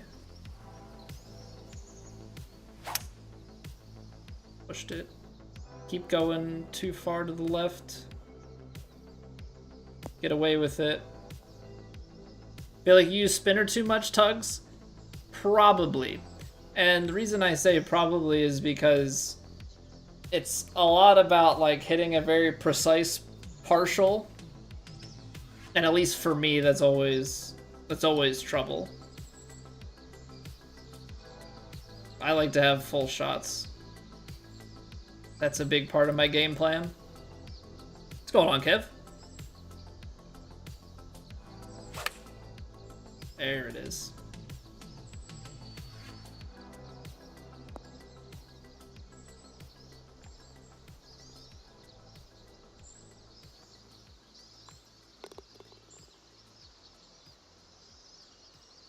Okay, 2 par 5s in the last few holes. We managed to take advantage of at least one of the par... Yeah, we eagled one of the par 5s coming in the last round. This is the one that we eagled, but we've got a headwind and uphill.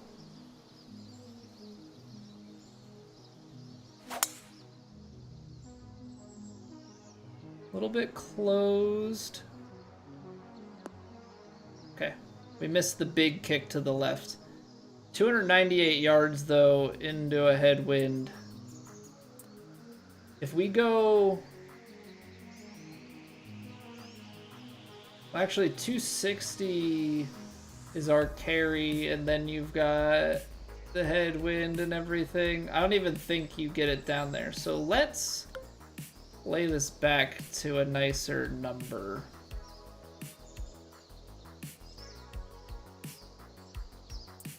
Holes at the back. I actually want a little bit... With this wind, I probably want closer to like a 9-iron.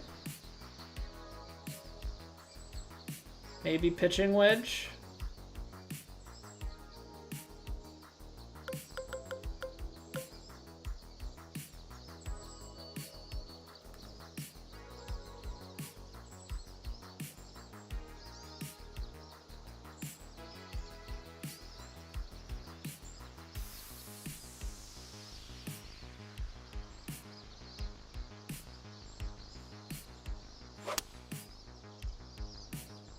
Oh no. What a layup, bud. What a layup, you dingus.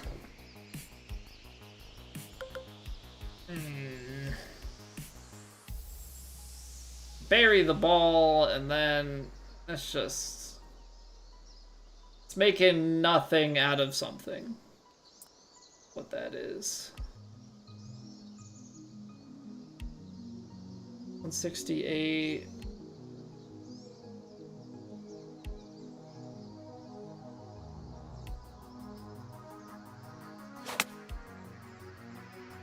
Try and just play it to the right and have a putt, because if I go at it, I'm probably in trouble. Great. It's a tiered green too. Okay, well, this par 5 fell apart very quickly. I think it's right to left, like down here. I can't really tell. It looks like at the hole it maybe goes slightly left to right, but like down here is definitely above my feet.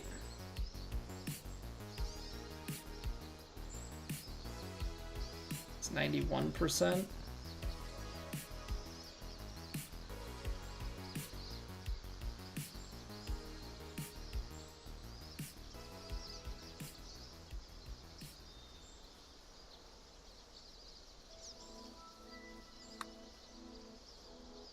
That didn't... Slow down.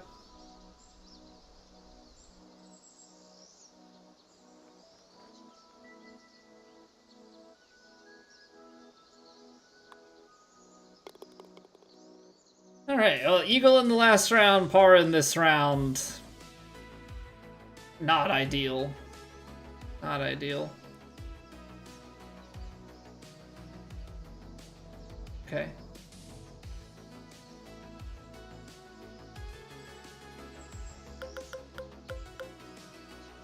I'm gonna take this choked 7-iron off the tee. There we go. Found this down here. It's gonna give us a shot in. Yeah, I'll take the choke pitching wedge. Slight wind in. That's okay.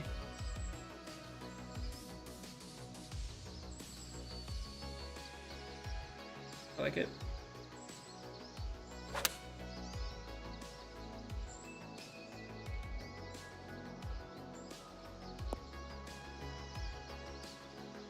Okay.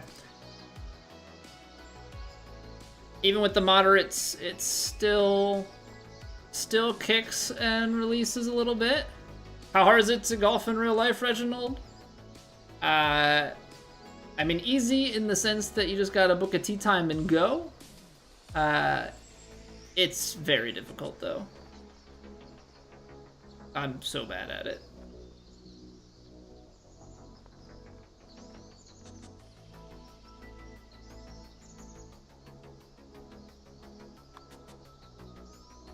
I'm so bad at real golf. Because it's not just about hitting the ball. You have to, like, square the club face up. And all that, too.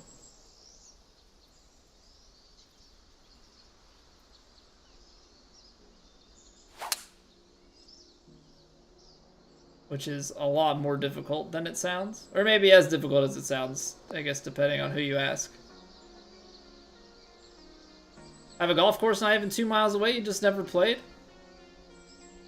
I mean, if you've got a golf course that close, even if you just have some, like, you know, putter and some wedges, go and chip and putt for free. You know, get familiar with that feeling. I think that's a great way to go. To get into it. Don't trouble yourself with full shots for a while.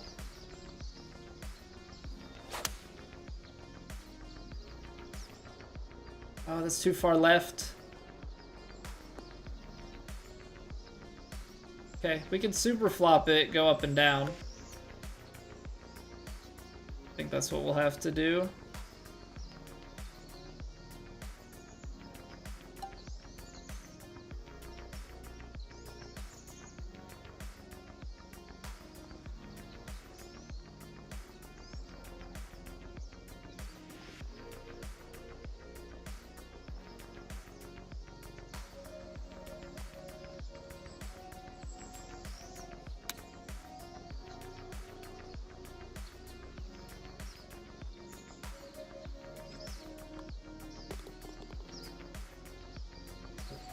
What's going on, D-Brad?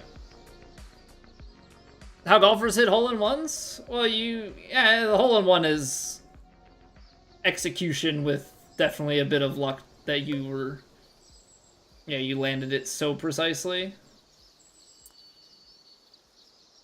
Not about how hard it is, about enjoying the time you're out there. Yeah, but part of it is about doing well, or at least, like, it depends on who you are. Like, I enjoy going out, but I'm also a competitor.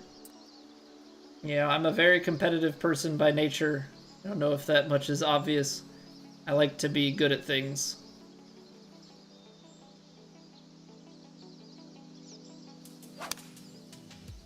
I closed it. So for me, some of my enjoyment is derived from how well I play, but it's also managing expectations, right?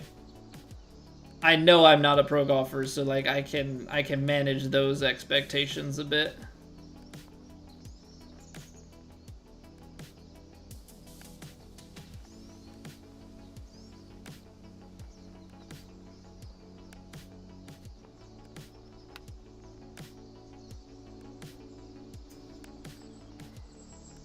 Hold it. I do have the power drive, Alex. I use it sparingly. Destroy your score, you left so much out there? I mean, I shot a huge 15 on in the first round, D-Brad. That round didn't quite go our way as much. The first round was really, really good though. 10 handicap and you're very happy with it? I'd be happy as a 10 handicap, Tugs. I'm like a 27, so. I am not a powerhouse. I'm a, Yep, there's my fear. I had a 3-stroke lead and then basically I feel like if I'm shooting less than 10 under in a round, I'm guaranteed to be giving strokes back.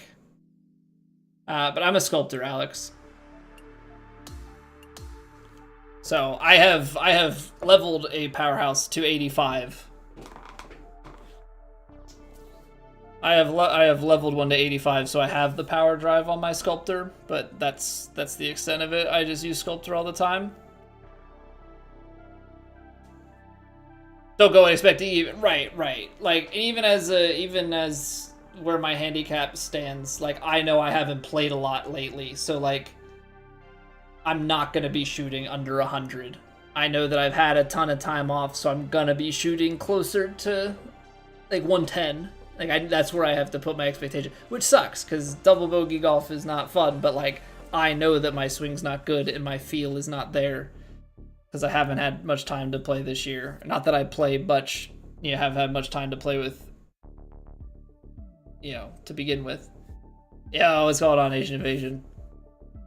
Golf shot 200 in a scramble, good enough to win. GG's, man. I shot 17 over in a 2-man scramble over the weekend, but the guy I was paired with is about as bad as me. So the fact that the two of us together can, two mid-100 guys can come together and shoot 89 is pretty good. Haka, thank you for the follow. Like I was happy with that. You know what I mean? So like you talk about the enjoyment of golf. I had a good time. Playing in that situation. It also goes to show me like how scrappy sub 90 can be.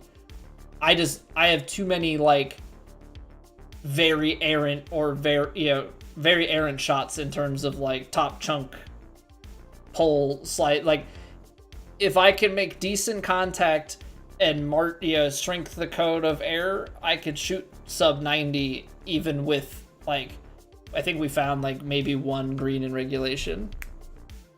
How many mulligans? 0. 0, Don. What's going on, by the way? How are you doing? My best IRL round is 93. That was like 2 years ago.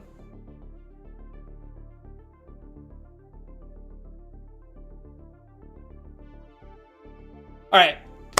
So we got to take our normal mid-round or like in-between round break. So I apologize, that we've got to slow the roll for a second here, but thank you for being here. If you are enjoying, drop a like on the stream. If you're watching over on YouTube, a sub, follow, those all go a long way and helping me out, helping you find your way back here. But I'll be back in 2 minutes, and then we hop in round 3, and we still got round 4 to come after that. So thanks for being here. I'll see you in a couple.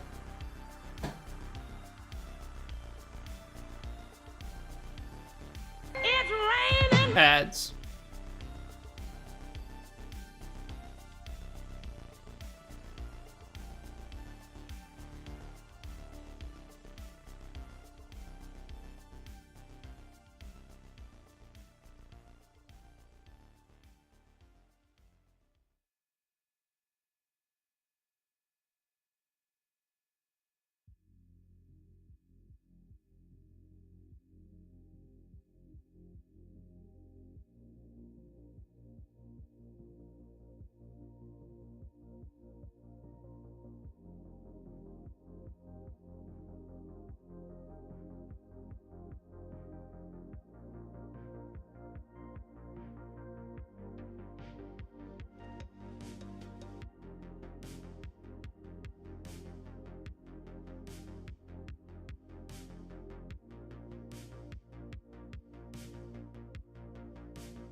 Alright, we are back.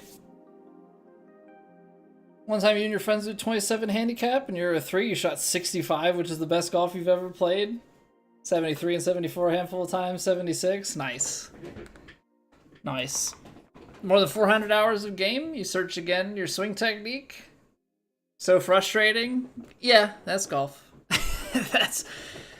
That's golf, both IRL and virtual. You have it, and then you don't, and you go to refind it. I mean, you look at someone like Spieth, who, like, struggled the swing and then lost it, and, you know, even as a professional, you know, it's difficult. Best is 90 IRL? I'd take 90. I would take 90. All right, tips again, back down to medium. This is pretty much the first round conditions, except the green speed is now up to fast. So it's slightly faster than the first round, which we shot really well in the first round. I don't know if that was just luck or if we were just on point or what. Yeah, so we did not play up to the standards we'd like to in the second round. Shot 9. We did have a bogey on the card, so we could have been at 10. We could have held a 1-stroke lead, only lost 2 strokes to Scud. You know, but it is what it is. Par 5 to open. Let's see if we cannot have a complete crap swing on the first tee shot.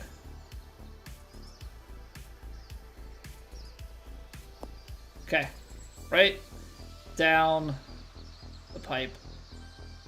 The first 2 rounds, we sat down and we had like double cross swings. This time around, we're in a much, much better spot. Now, this is going to be firm and fast, and so we do have to keep that in mind.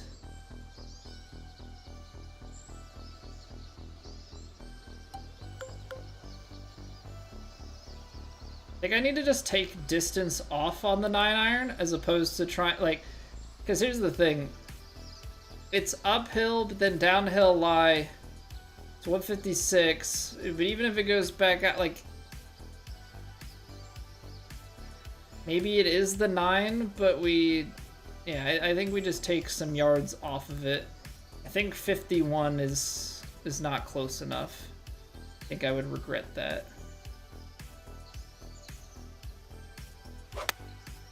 Okay, we hit our stroke. Distance feels good. Okay. A little bit of an upslope, so it didn't have all of the rollout and such that one might have.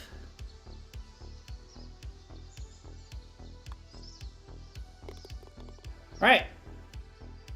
That's a very good way to start the round. Thought I had a chance, Aiden? Well, yeah, when you give me 9 iron in on a par 5, chance of albatross definitely goes up.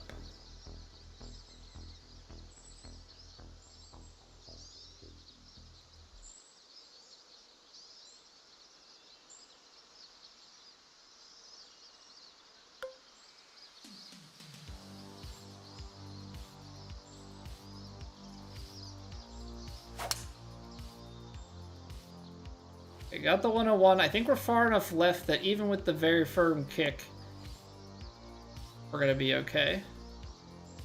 Okay, so this is how we have to strike the ball through the course of the round, is just nail the input, nail the input, nail the input. Now, that's obviously way easier said than done, but right now that's the swing feel we've got to take advantage of it.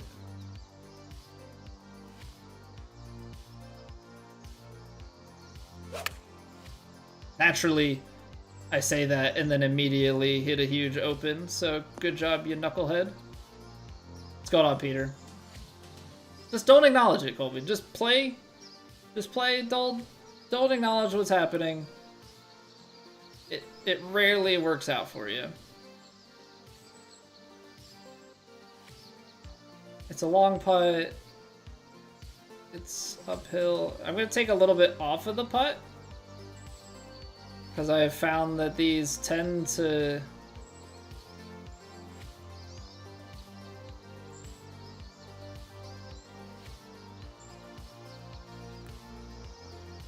tend to 81%.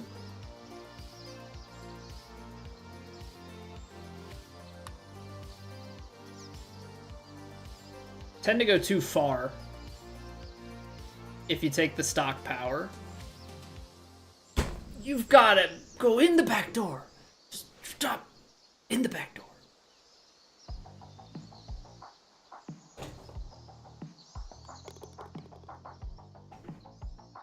Come on, man. I thought when it was swinging around and like the way that it had the speed, I thought it was gonna tip. Oh man, what's going on, Dak? Go to your home. Are you too good for your home ball? Oh, man. Okay, gotta leave it behind us though.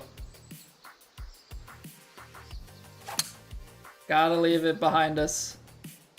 Would have been a huge birdie, but it's okay. The fact that we read it that well, I'll take it.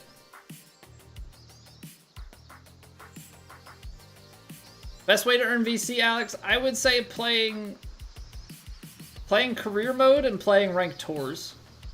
Because ranked tours gives you, if you finish high enough, you get VC back, but there are also pretty big VC payout quests. Career mode has quests and has the rivals, so technically that's the most efficient. Yeah, I would say some ranked tours if you want some switch up from career, but just playing through the career mode and completing quests, I think is largely going to be your best bet.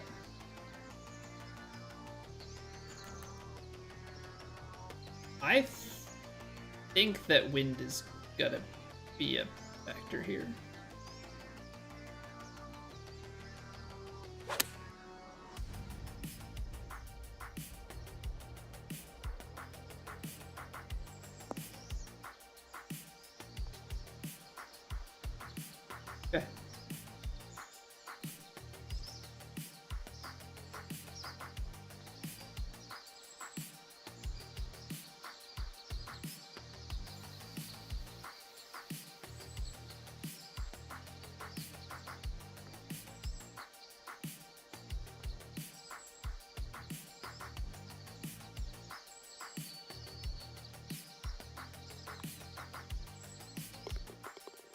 As a wise man said, I made the putt, the ball missed. It's not wrong. It's not wrong. You know, if we're just referring to the putt as the stroke itself.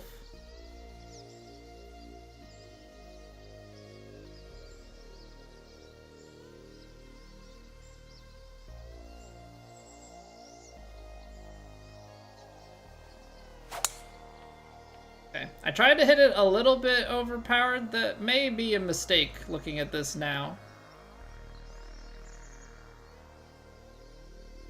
Because that bounded forever.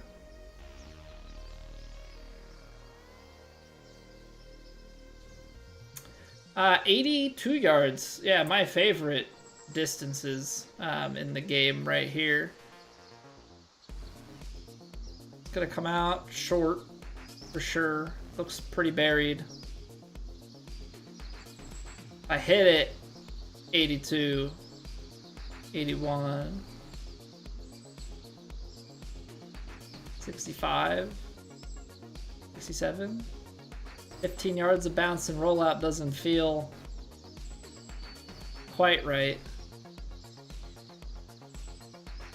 Give it like 84%.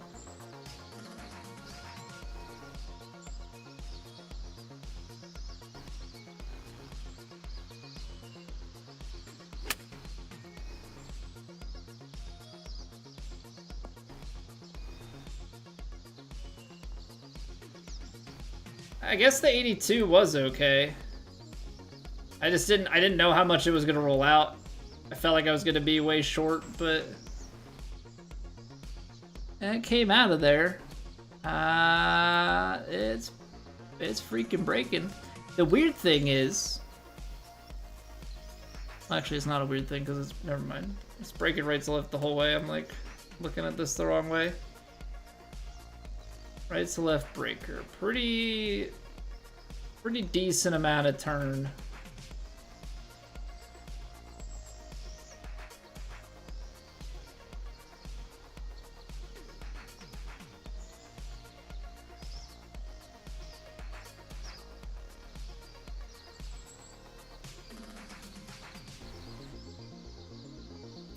I feel like when you tap this,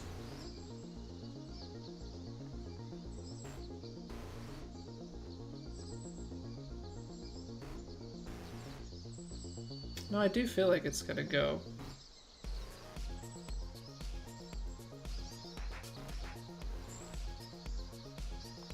I underhit it by 3%. 29% is I can't exactly say a power that I'm familiar with.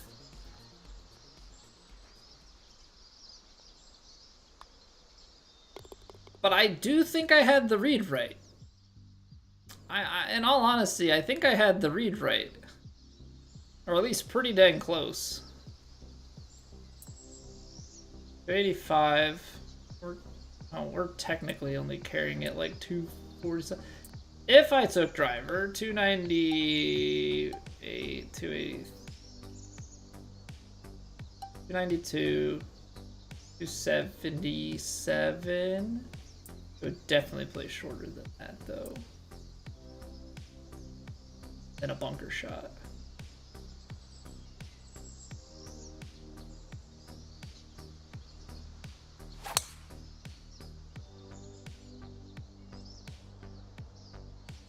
Missed the bunker. We're still super flopping, so it's fine.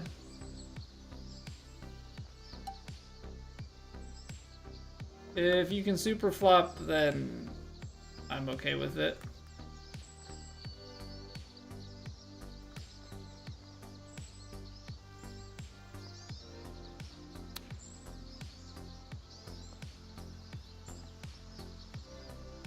Except that's a miss that I have not had, which is like overly too far to the right. Normally I'm like close to it or left. So this is new territory.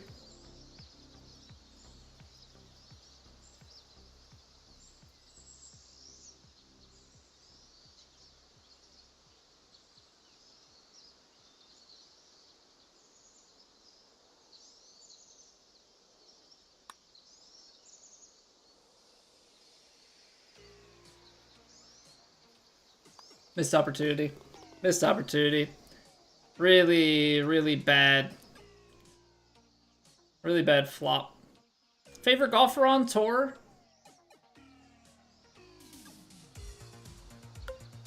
I know it's probably whatever. I really do like Scotty.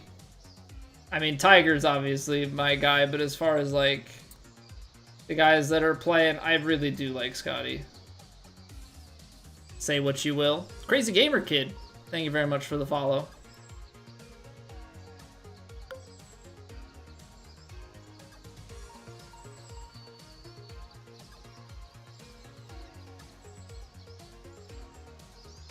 Gotta overhit this just a little bit.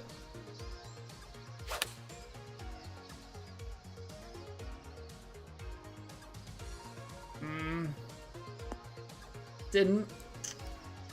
I needed 102. I was like just awkwardly in between clubs. Very awkwardly in between clubs.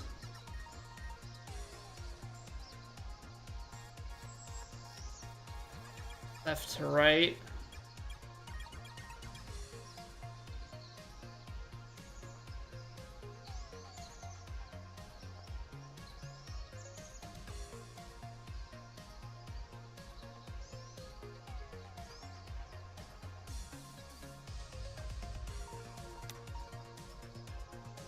Oh. Felt like I needed to take a putt at, or a chip at it, because the super flop, I don't know, it's not gonna give me a chance. I don't watch Live at all. I watch the majors, and I watch a few PGA events. I enjoy watching golf, but also I have to pick and choose because my wife does not at all enjoy watching golf, so I don't watch all the tournaments. Spend time with the family on the weekends.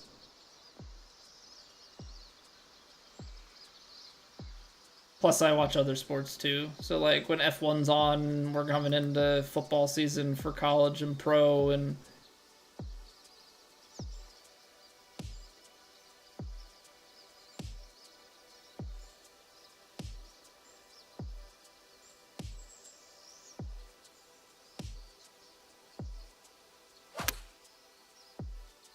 crisp.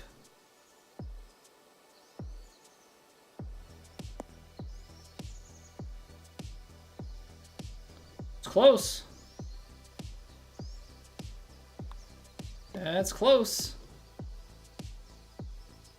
Expectations high. I mean, my expectations are high every year, and I'm let down every year, D-Brad. So, yeah, we'll see.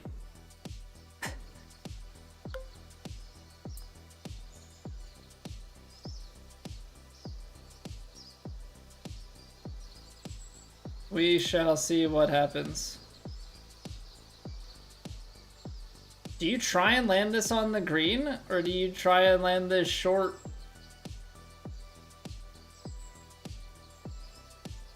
And like bound it? You'd have to probably land it 23. It's probably a dumb shot, but I struggle to land these on the green and have success.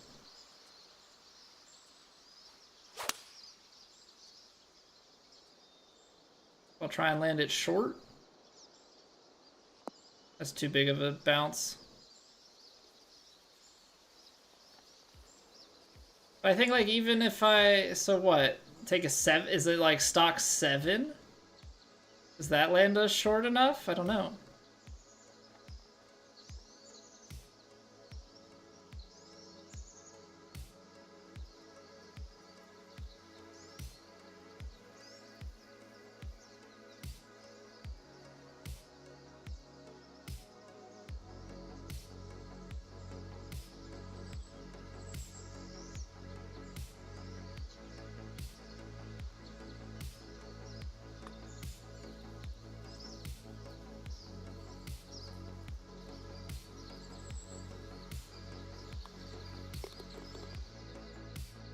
Very firm fairways.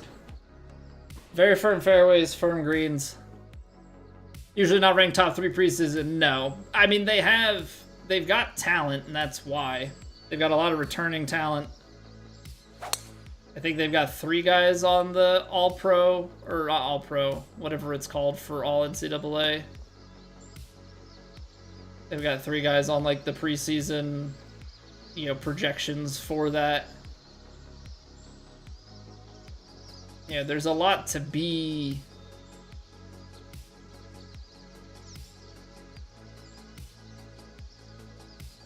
A lot to be excited for, a lot to be expected.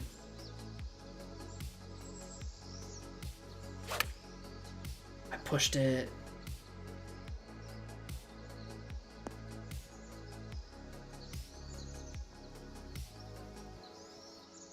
Oh, that's rude.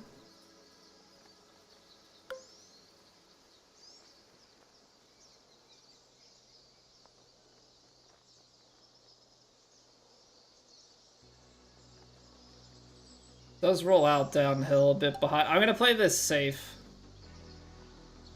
It's a good lie, but it's uphill.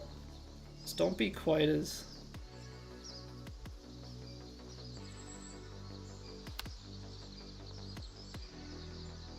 Yeah. Because I feel like if I were to take the chip shot...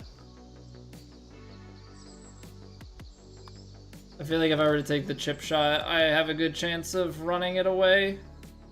And I don't want to do that to myself.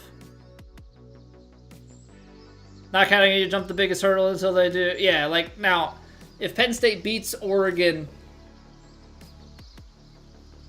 I'm gonna feel decent. If Penn State beats Ohio State, then it's like, okay. Because what we need is, like, Drew Aller to take that next big step, right? That's part of it. The other piece of it is the defense. Well, I honestly, it's a big thing on the offense, because I feel like the offense a lot of times stalls out in the big moments in those games. So I'm hoping that Jim Knowles coming in, that improves the defense.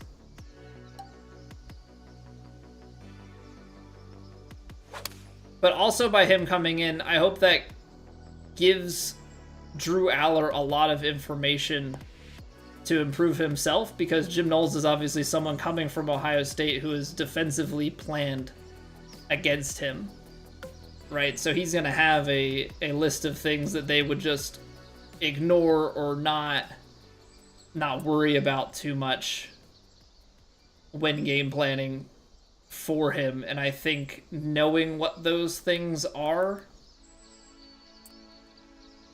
is going to be quite useful.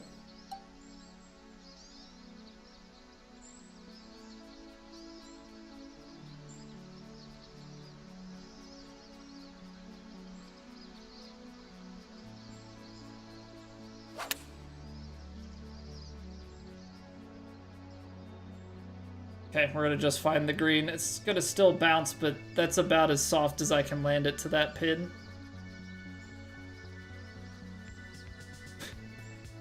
What is that? That's such a nasty hole. That's such a nasty hole.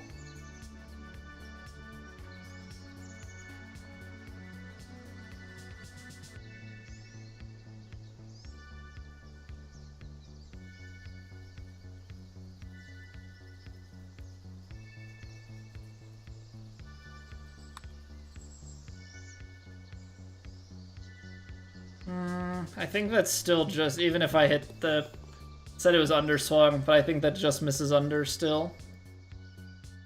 What's going on, Matt? Got between Texas and Ohio State. I'm hoping Texas, personally, just because I hate seeing Ohio State win. I know technically for strength of schedule and everything, I need Ohio State to do better. But just as a Penn State guy, I will always root against Ohio State and Michigan. Is it much room? There's like no room. I can't put more loft. If I put more loft on that, you know, I end up hitting the fairway, which is very firm and like kicking way away. So it's like, what to do. 168, 169, 172, 173.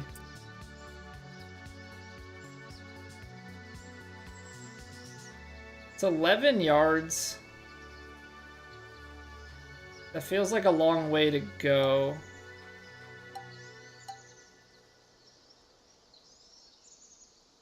I feel like I need to take the 7 and take a bunch off of it, land it left, and let it roll.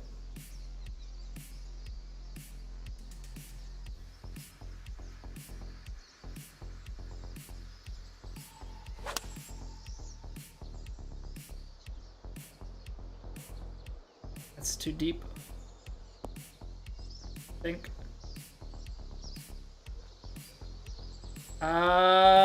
Not as deep as I thought. That's a heck of a shot. Texas fan living in Ohio, absolutely brutal. Oh man, Matt, yeah, that's... Yeah, having to live in Buckeye territory doesn't sound like a fun time. Probably is how I felt. Yeah, probably feels a lot like how I felt living in the DC metro area for like 7 years as a Philadelphia sports guy. Like, I grew up an hour north of Philly, but I moved down and was in Maryland and Virginia around DC for work for a number of years. And so, like, listening to the radio and all they're talking about is the Nats and the Commanders. I'm like, shut up. And the Caps. I'm like, shut up. I don't want to hear it. I despise all of it.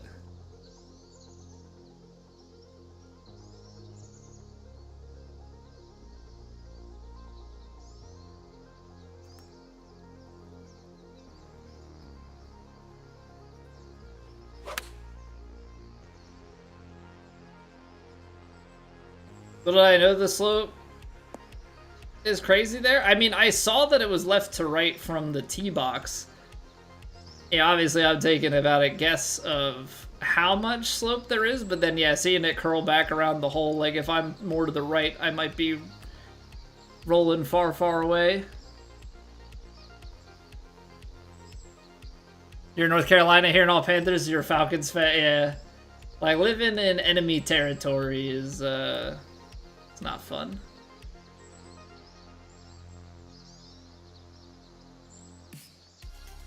Behind the feet doesn't look like much, and from there doesn't look like much, but from here, like, getting conflicting. It's gonna be kind of flattish.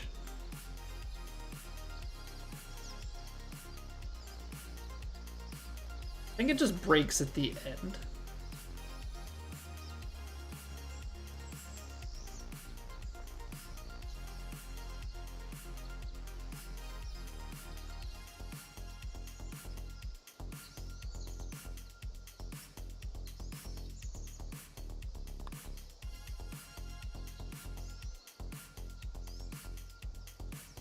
I mean, it does, but not as much as I played it.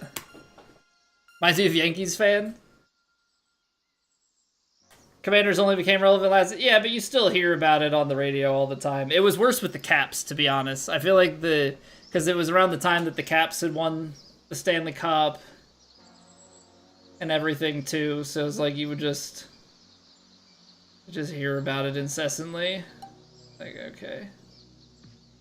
Didn't help that my Flyers have been not good for a while. Born in Alaska, live in New York, and as a kid you chose to be a Cowboys fan? Why'd you choose to be a Cowboys fan? They haven't even been good since you've been alive. They haven't been good since I've been alive. I'm 30. They won the Super Bowl the year I was born. I was born, and that ended the Cowboys being good. So, yeah, I've got that going for me.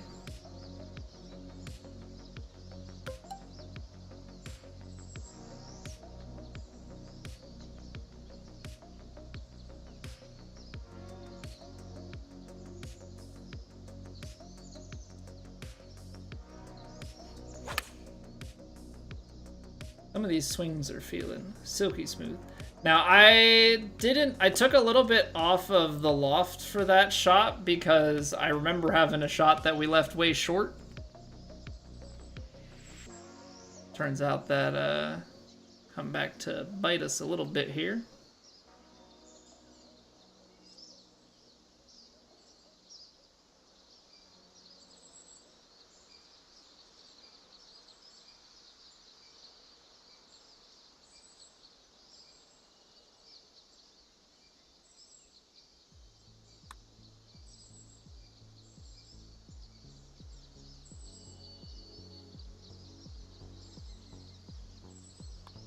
I don't think that broke, like, almost at all.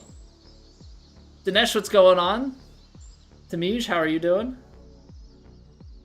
You're young, you picked up since you used to watch old westerns with the family? Haven't changed, but definitely regret. It's not too late. Come to the dark side. Go Birds.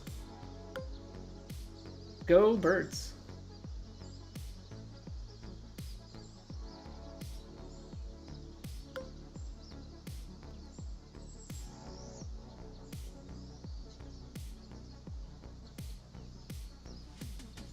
It's very firm. I'm gonna play the hybrid. It'll be okay. It'll be okay.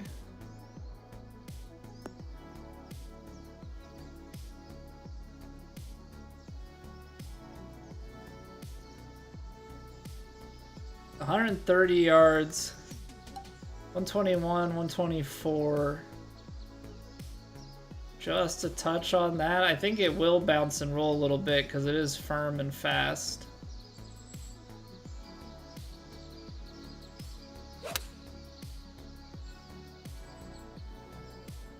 Great line. Firm bounce. Little release.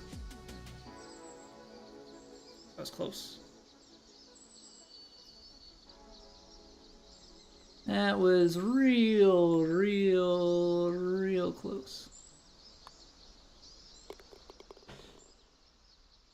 Okay, I mean, I don't really know how we're playing on the round, especially compared to the field. But we've got a few holes left on this round to do something. So let's keep it up. Let's maybe try and find some scores on the par fives. Get into the clubhouse, hopefully with a decent number. Doing good if I finish well? That's vague enough. 29.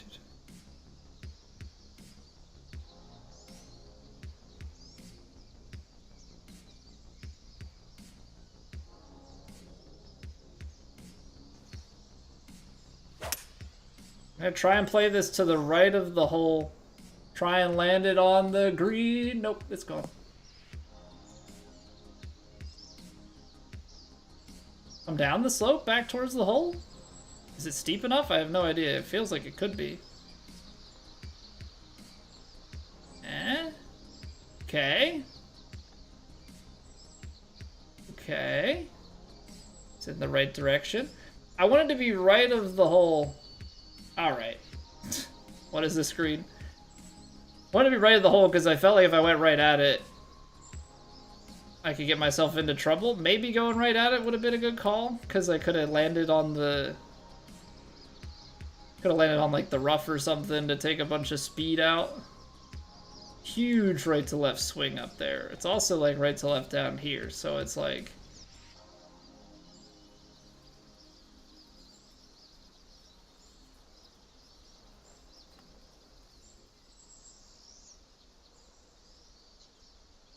I missed it. 83%. Take a little bit off of it though.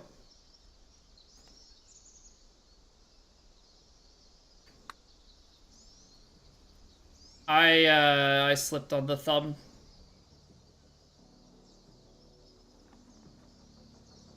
I slipped on the thumb. I could feel it as I tried to like swing down that I just like didn't have the feel that I wanted there.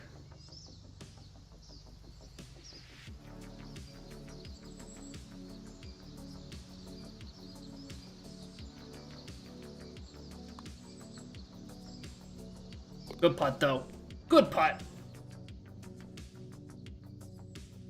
Zula Jack. How we doing? Eric, how's it going? Build stats and archetype. I'm a sculptor. I think I've got like 79 power, 90 shaping, 73 swing path.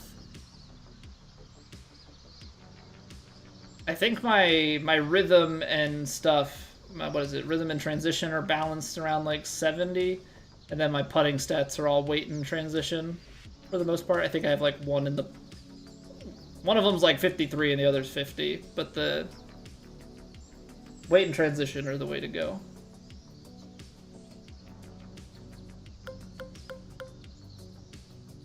Okay, I'm gonna hit a choked 7-iron so as to not get too far down.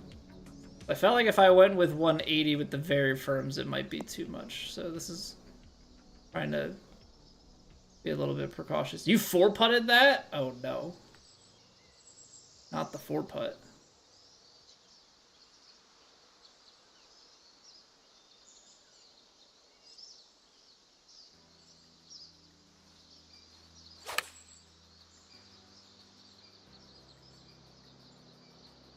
Didn't shape it enough. Why shaping at 90? Because I like shaping, and I think forgiveness, or not forgiveness, whatever the, I think recovery is a wasted stat. Because I don't hit it into the rough. Like I don't miss the fairways enough for it to be worth it, and I think even with 69 on that stat, that it's forgiving enough. Shaping allows me to move, like, I can swing my same draw swing, but hit like a 5-yard fade if need be. I can shape a bunch without it punishing me. Like, I can put more loft on shots. I can manipulate shots more.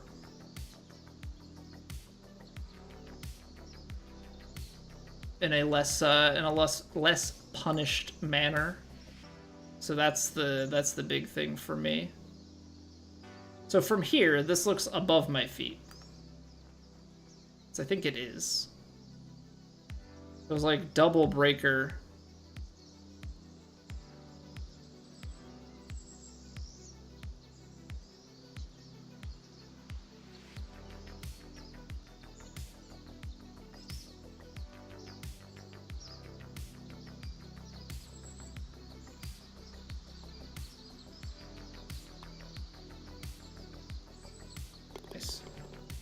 What are those? What's going on, Lucas?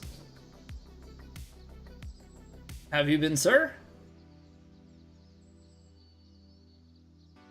Kind of recovery by just clubbing up then anyways? Yeah, I mean, it increases your lie range a little bit, but for the most part, I would say, yeah, club up or half club up, like, you just kind of have to know what the symbol means, right? Like, and kind of know roughly what your rough fly percentage is going to be. And it's like, okay, well, if it's 85%, you know, just work from there. Like, the 2% is not going to make or break my tournament.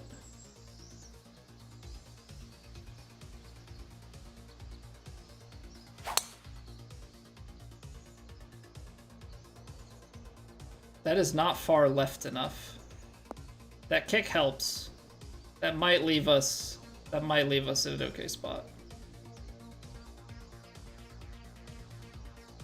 Golf bin's going well tonight, Lucas. We shot 15 under in the first round, 9 under in the second. We're 8 under through 16 right now. But I mean, it's very firm, fast conditions on True Sim, so those are always difficult.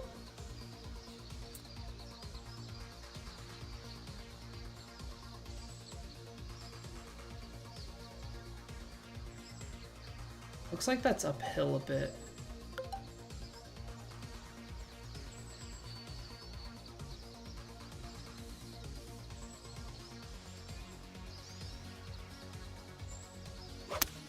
Okay, I'm gonna play this in a way where I try and land it short and run it on.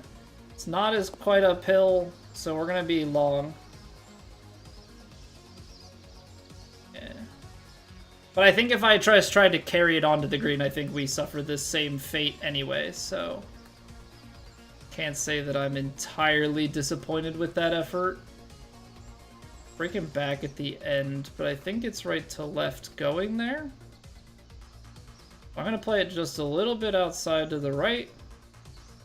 And a little bit shorter on the power.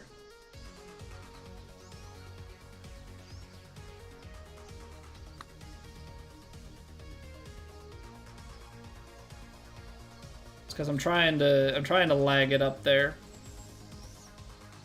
And I know that on these faster greens, the ball tends to roll a little bit further even on 100%. Like perfectly struck putts. Less than 2 weeks away? I know. College football on Saturdays. This will be the first year that, like, my son might actually understand what's going on, so that'll be fun. See if we can get him interested in football. He likes race cars, so like we're able to watch F1 with him around. So, you know, maybe there's a chance that he'll like football as well. We shall see.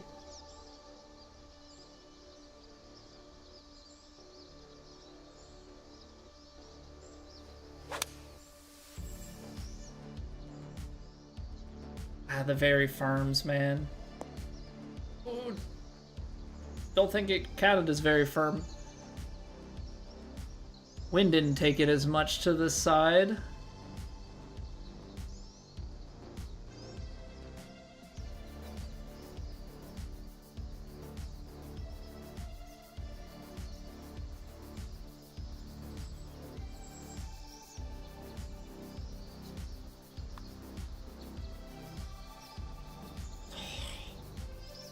Quad perfects, just miss it low. Hate to see it. Getting Nittany Lions indoctrination? I think it's already begun to a certain extent.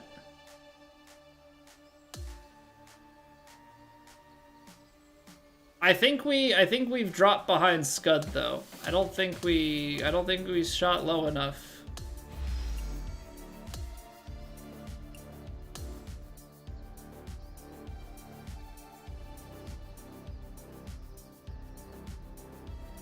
Whatever score it showed, that was a lie. Whatever score it showed, it said a 60. It said a 60, and I was like, well, I don't think I shot 60. Okay. We got a 3-stroke lead. They're just never fixing the scoreboards, are they? Season 4 update, probably. Extra forgiveness with high shaping? So you don't get extra forgiveness in the sense that, like, at 100% shot, you'll have more forgiveness. You have more room to shape the ball before forgiveness is affected. If that makes sense. So I like that because I can manipulate my distances more without punishing myself. Okay. Okay, 1 round to go. We got to take our final 2-minute break. And then we will get into the final round of the Tour Championship. I want to preface this by saying, first off, we need to shoot well in round 4. Secondly, the scores that are in now, it is only Monday at the time of playing this, right? So, 2 rounds need to be in by Wednesday. That means that there are players like Rio who are very good and have won, on tour before, have won majors, who have yet to tee off. Now, D-Brad having played, Scud having played, that's a very good benchmark. That doesn't mean that somebody else can't come in and take it from us. So, I'm not even going to say take it from us because we got to go out there and earn it in round 4. So, I'll be back in 2 minutes, and then we fire off one final round. Thank you for being here. Like, subscribe, follow, all those good things. Okay, BRB.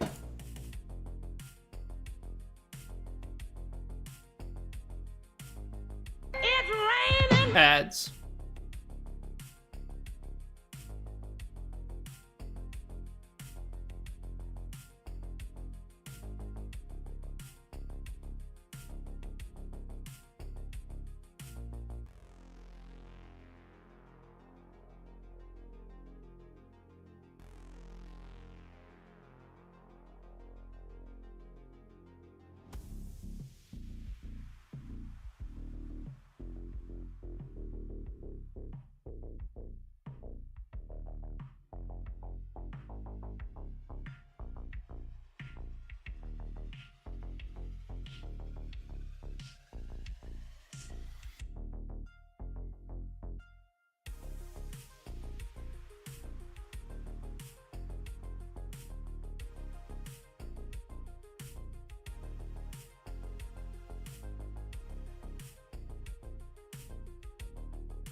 this stupid board that's under my desk so I can roll my chair on carpet and everything and like not ruin the carpet. It always freaking slides up to my desk. Always works its way up and then is like squeaky and like chipping away at the leg. Anywho. Alright, one final round. Wind speeds are high again out of the southeast. Very firm, and then back down to round 1 green speed, which honestly is not that much different than the fast green speed that we've played on a couple of these rounds. Or I guess just on the 3rd round, because we played on moderates on round 2. Alright. There's no thinking about scoreboard. This is just, you play everything one shot at a time. I want to be a little bit more to the left, I think. Because that's where the broader side of the fairway is.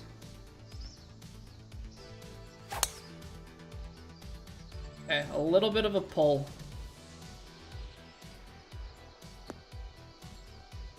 Yeah, you gotta hit that square on. With the headwind, this does become problematic. Now, we seem to have a pretty good lie, which would put us at like 216, then head. Yeah, I think just a stock. I think just a stock 3 hybrid. Now I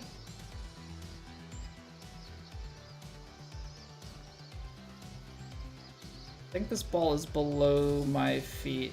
I gotta play this more to the left to be careful. What direction did we miss that last one? Did we pull it? I think so, right? That means we needed to be more to the left. Yeah, I got all of that one. I negated the wind. I think it played a little bit more than the 90%. Playing Legendary. So this is on Master swing difficulty, but it is closer to Legend swing like just overall difficulty preset because we have no lie grid, no green grid, no scout cam.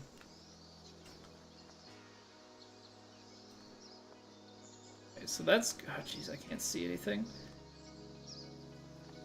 Right to left. This feels a little bit below the feet. So we've got a double breaker.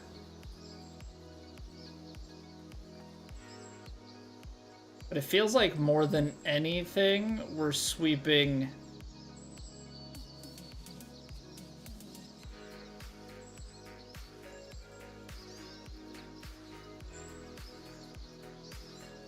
I would think that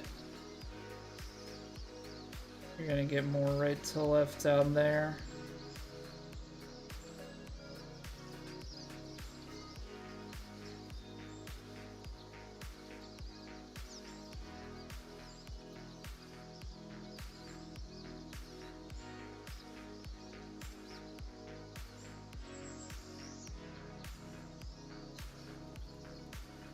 %.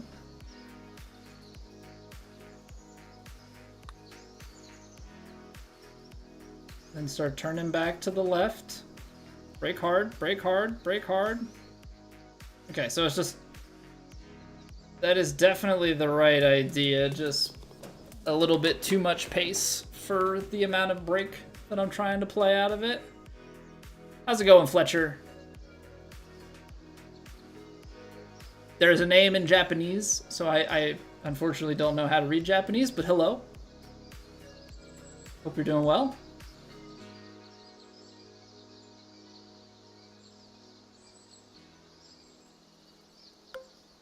I think we need to choke the tee shot and partial it in order to get this to work.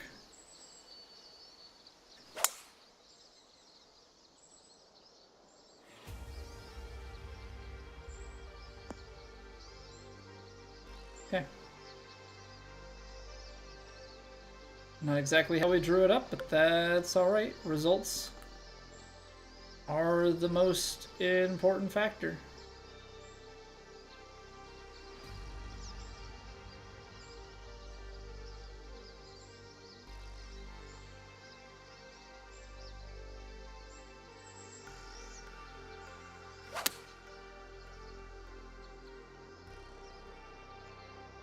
Come on. Get forward. Perfect.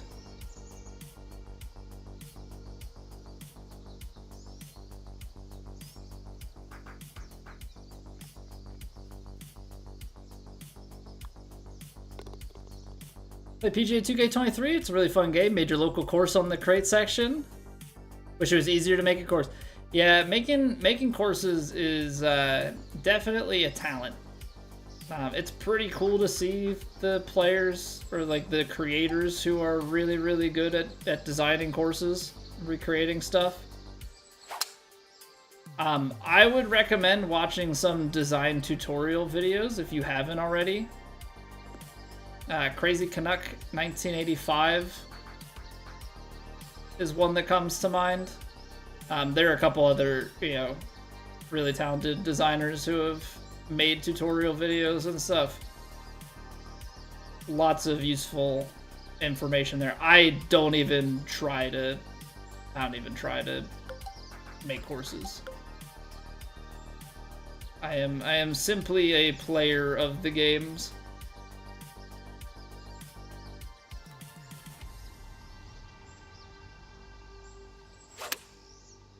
Gonna have a huge fade.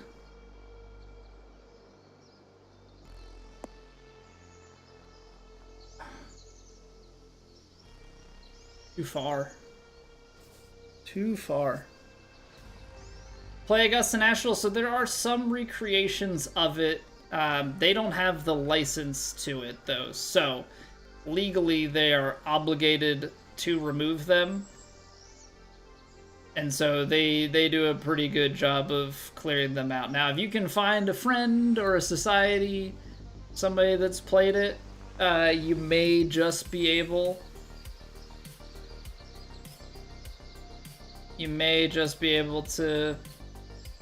to play it, but somebody's got to have it, favorited to make it accessible. It's low. Underswung it, but I don't think it was that big of an underswing. I think we would have just barely missed it. You're from Iran, Arian. Welcome. Hello from the US.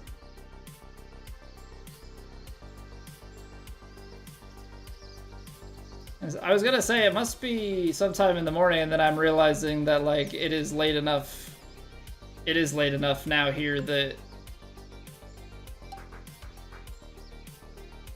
Middle East and everything, it would be just like mid-morning.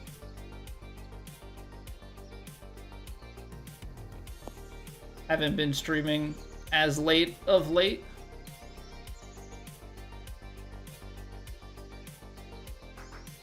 Play well considering no grids or zooms? I think so. I mean, like, obviously would always love to shoot better, but who wouldn't?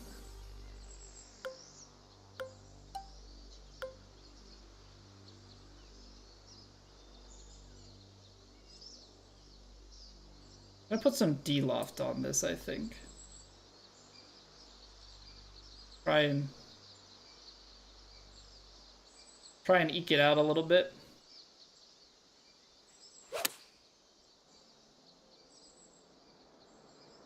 Nope. That was a mistake.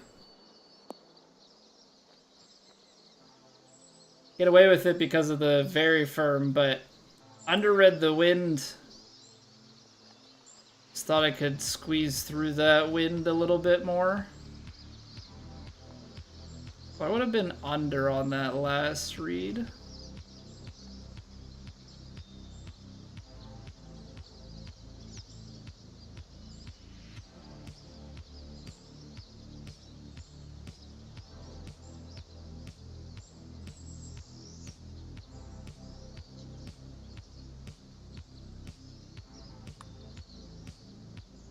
Still under.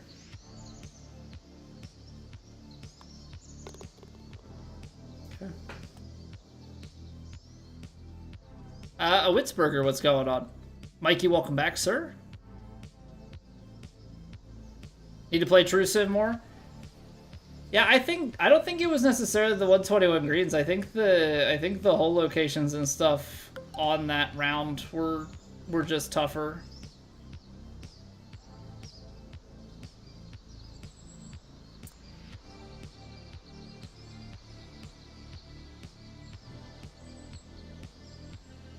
think this is a bait hole again, but I feel like this can put me somewhere up by the green, and we'll just make do with it. Well, that's about as unfortunate of a kick as we could have gotten.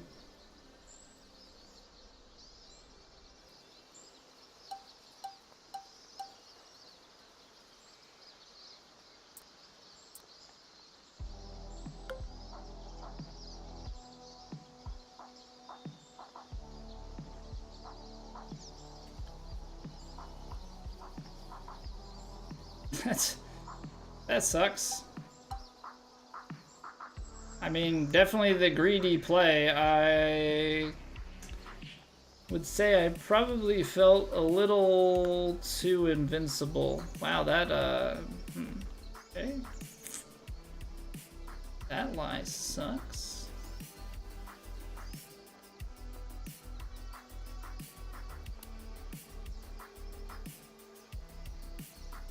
I might have to...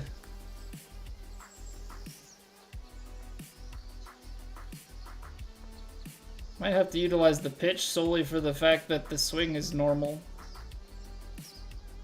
Good at golf IRL, carefree? No. I am not. I enjoy it, don't get to play it a lot. Not good at it. 4-foot putts by very little, break it the opposite way. Play slower, yeah, I think playing slower probably could benefit a lot of people.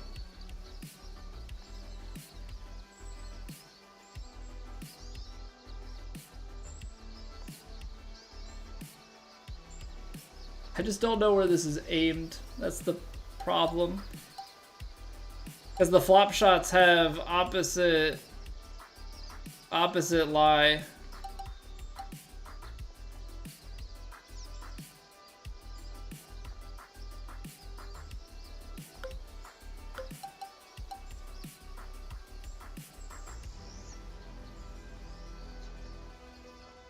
I don't even know what to do with this.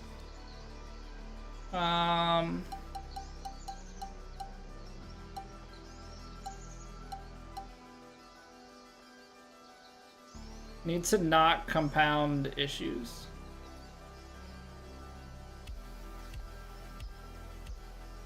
Let's see, if I played 100% pitch shot, let's just start with like that concept and work it back. So 100% pitch.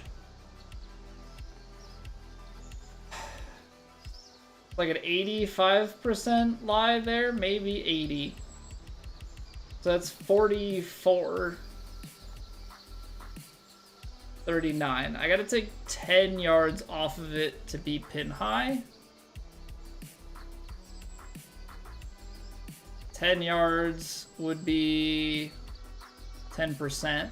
Or no, that'd be 20%. 10 yards would be 20%. But it doesn't scale like that.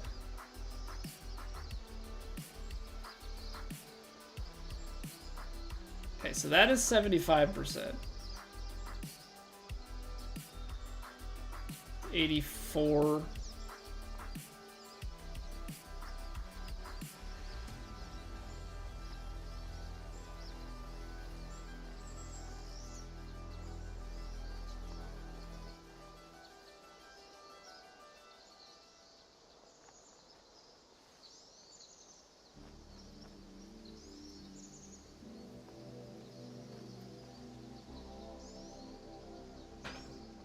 I have no idea.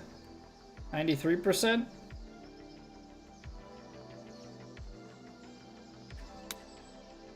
It's 89. I don't think I could take a 100% shot, but like, geez, man, these are brutal lies.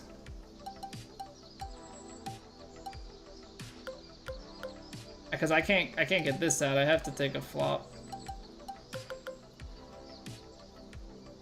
26. I'm gonna take a full flop.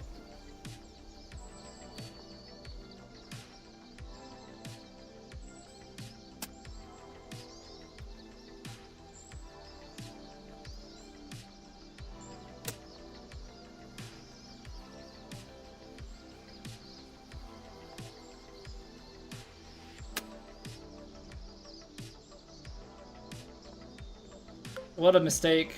I mean, it was so close to be a decent, but what a mistake this ended up being.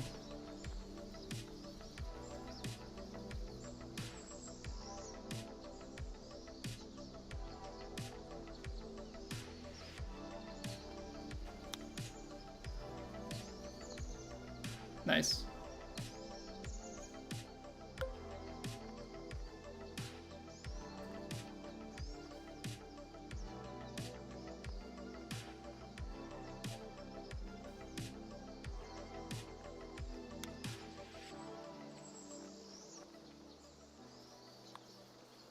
Double bogey because I can't just play it smart. What's going on, Kurtzky? All right. Why was that a good idea? It never was. Why I thought I would do it, I don't know.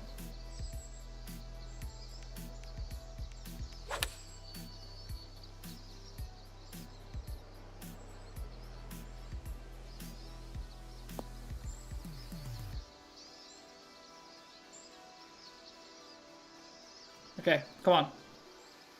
Put that behind us. We can go on a run. There's plenty of golf left.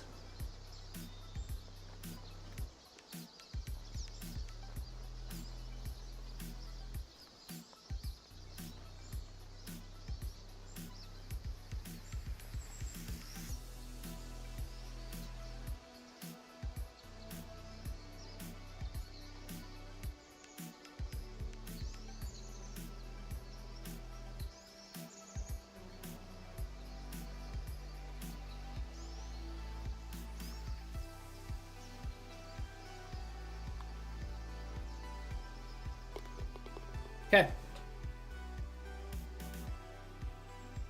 Well, this is a real course recreation. This is Boston Golf Club.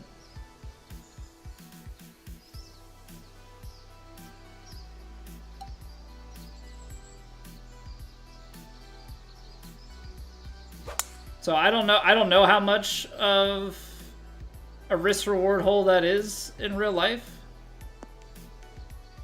I don't know if you try and drive it up onto a green like that's arrow. That much break, you only see like a cup from your screen. Yeah, the tilt at the flag was quite a bit.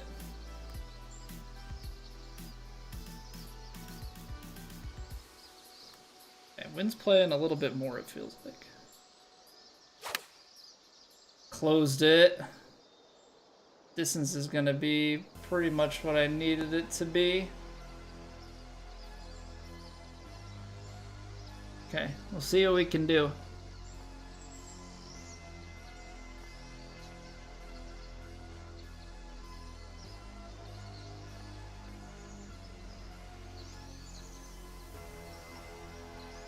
It's tough because it only feels like it's breaking like towards the end. But it's downhill.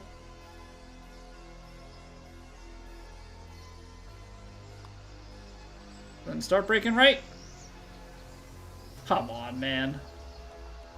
You're gonna do that to me where it just doesn't turn. Just doesn't turn. Putting guide 2K25. I didn't make a new one. I feel like it's largely the same.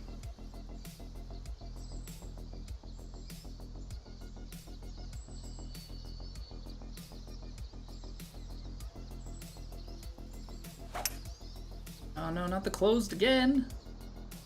Again! Freaking again! Kick hard right. I said hard right.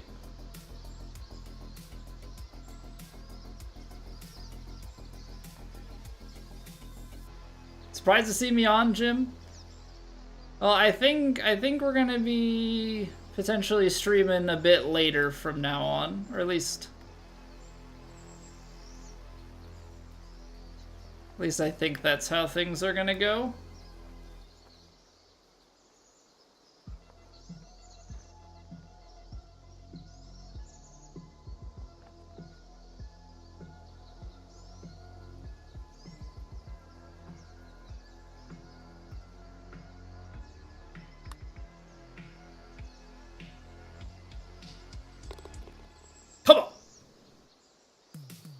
Get in there, Arian. Thank you very much for the sub.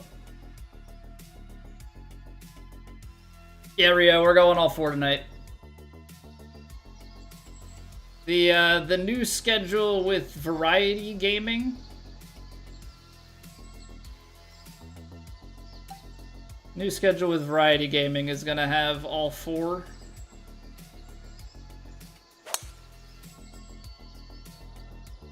Doc Holiday. Thank you very much for the follow. I'm a big Doc Holiday guy myself. Top performance so far? Yeah, it's been pretty good. We shot 15 under in round 1, which was the big thing. We haven't been like we've been good, but not like amazing on subsequent rounds. We went for the risk reward and paid the price with the double bogey with an unlucky kick.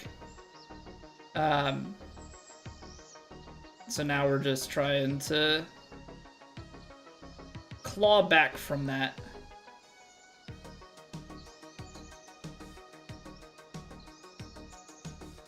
I'm not gonna play 14.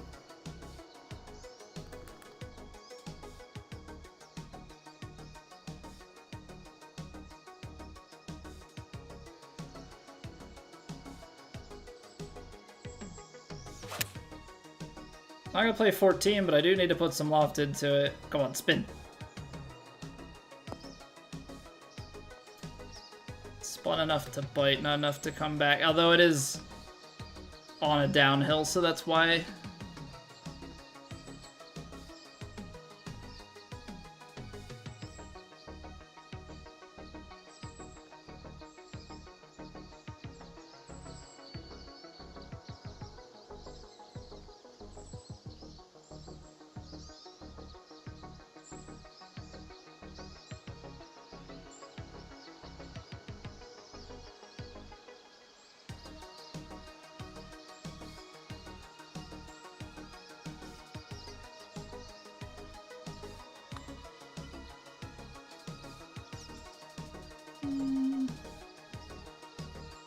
Looked like there was more break in that from the hole, but I guess I just kind of generally applied that too much.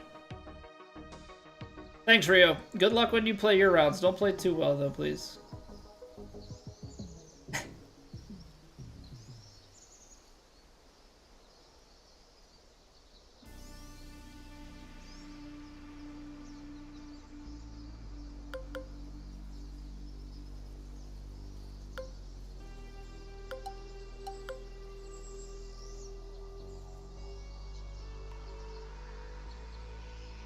Is there a world where you could drive this? Have I been missing out on an opportunity all this time? Now's not really the time to go for the first time, but I'm just thinking about it.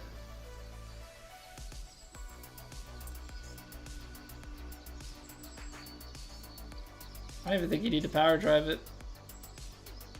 Driver, 98. Downhill 19, 317. It's into the 330s on its own.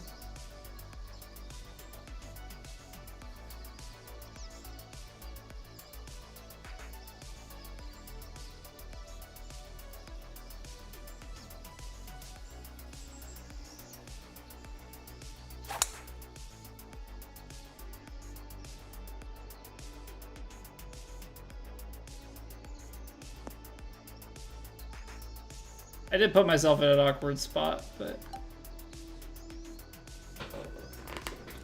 I guess I should have gone power drive. I was concerned about how far it would go, but being this far out is kind of awkward.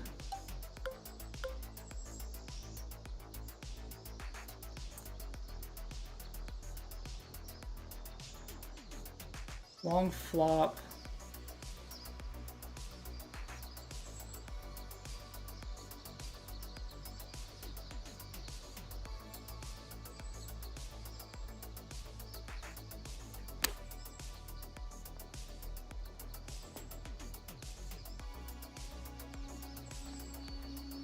Not the worst. Not the worst. Without knowing how the green contours and everything play, it's a pretty good proximity to have. Anthony, this is PGA Tour 2K25. Shot well enough this week to move up flights? Don't know if that's the case during playoffs. It's not. It's not. Once playoffs are in, there are no promos or demos. Unfortunately. But the fact that you've played well enough to do so, you know, in normal circumstances is definitely a good sign.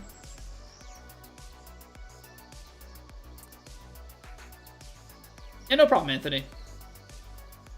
What are... 78, 80... The bounce and roll is going to be too much. I think I need to take a few yards off of it. Not too much, though, actually.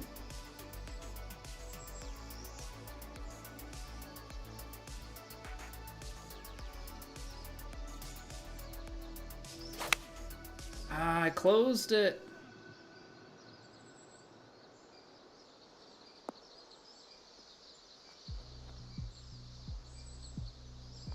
Lost yardage.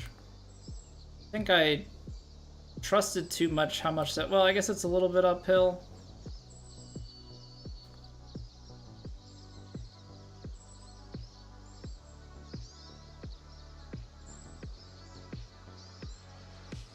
%73%.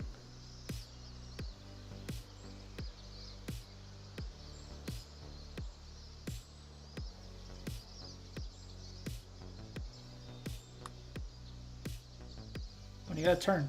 You gotta turn. It's not bad. It's not bad. It was just a really unfortunate approach shot. And that double bogey. Double bogey stings.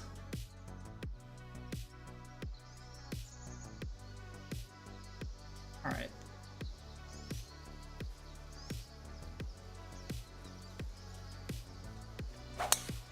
There are par fives to be had on the back. That contact needs to stop being so closed. We can get some shots in close, maybe try and take advantage of a par 5 or 2. Would go a long way. Hopefully we haven't, you know, screwed the pooch too much here in terms of just the overall.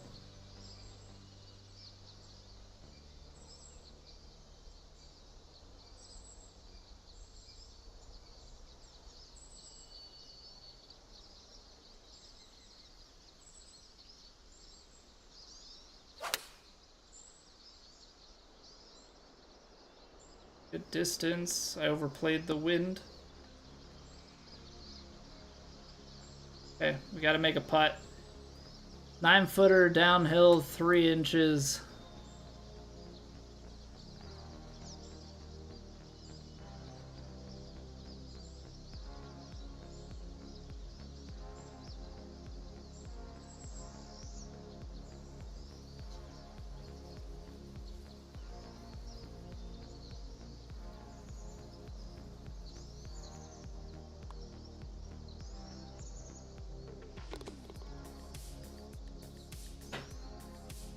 Okay, big. Okay, multiple strokes off your game by focusing on getting the approach to 100% shots, especially if you can't drive the green. Might as well play it to 100%.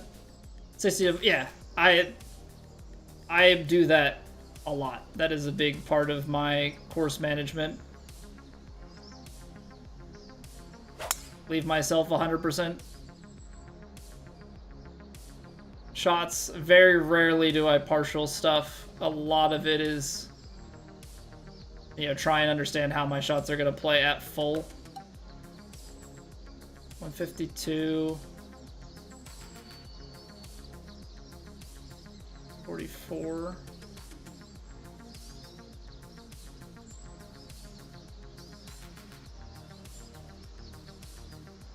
Gotta shape this a little bit.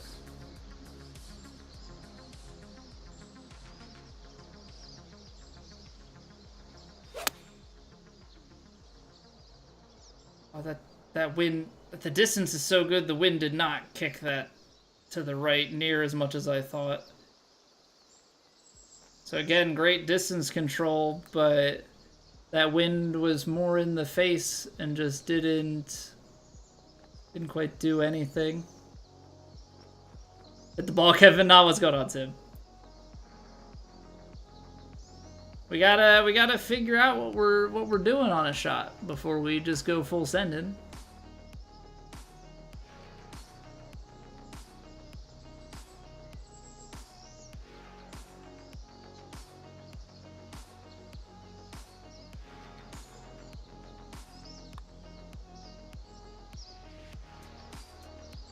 Gotta figure out what we're doing so we can do that.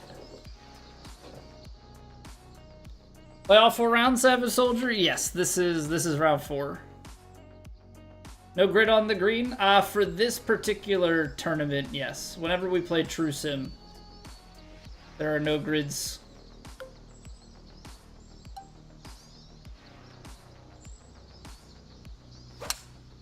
No grids and no scout cam.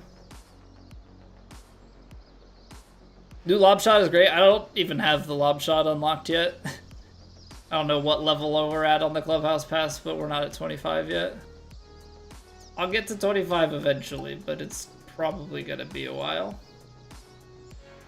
Okay, we're in an awkward distance. 130?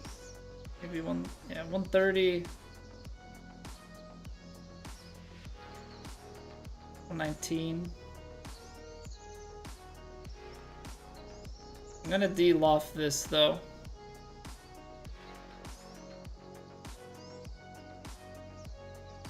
I think it needs it.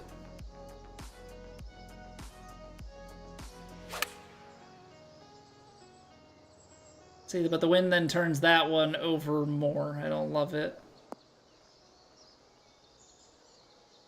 Getting good distance control. I'm just, the wind is getting me. It's either playing more, playing less. It's tough. Flat-ish at my feet, it feels like.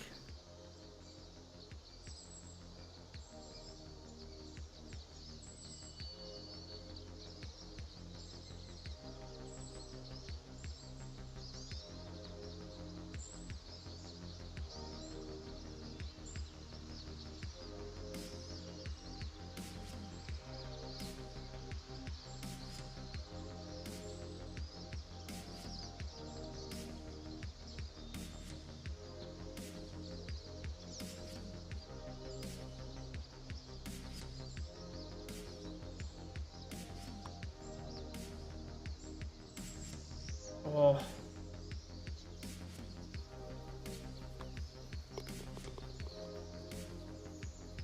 It's tough.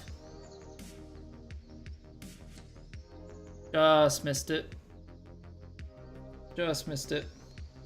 Alright, par 5s. This is where we gotta take advantage. I'm gonna choke this one so as to not run out the front of the fairway, hopefully. That might still happen, though. Hopefully it's a favorable lie. Yeah, okay. Heavy rough, but we've got like a flyer lie here, so... And if it's like 95%, 206, 200... Very firm. Yeah, I think I'm gonna take the 4-iron and let it just bounce from short of the green and bound up there.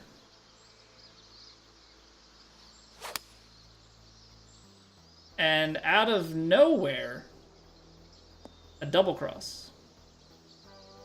I would have been well off to the left anyway, but certainly didn't help anything.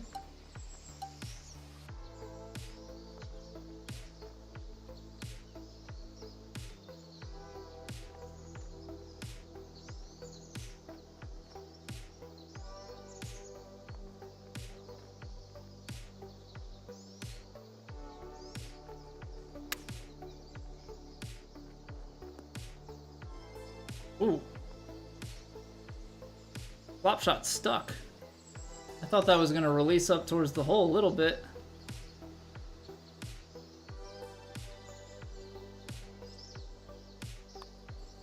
It didn't break. There's all the break behind the hole. You've got to be joking me.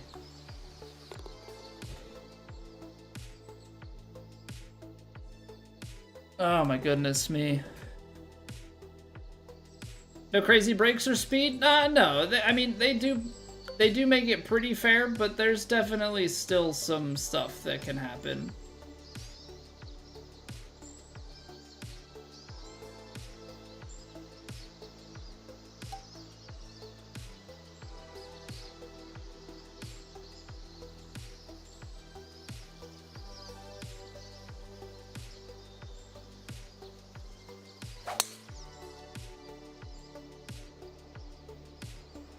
I got it too far to the right. Trying to get it into the bunker. And have a pick shot. Gonna roll right to left.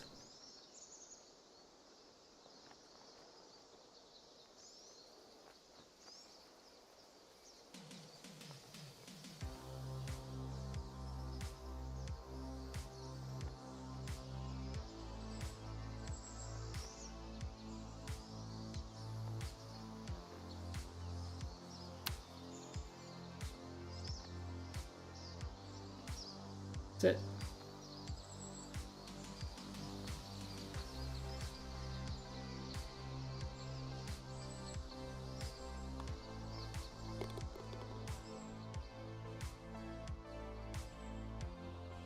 I don't think I played well enough. The double bogey really hurt us too, but I don't think I played well enough in the final round. Gotta go power drive, I think. And I gotta go more left than we've been going.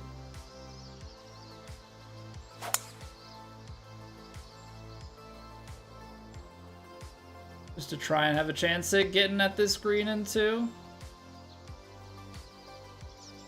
Okay. 13. It's close to 20.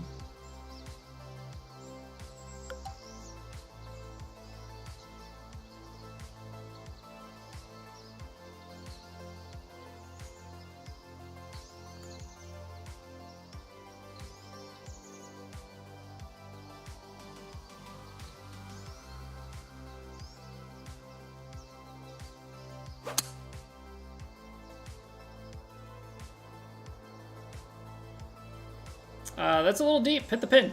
Nope.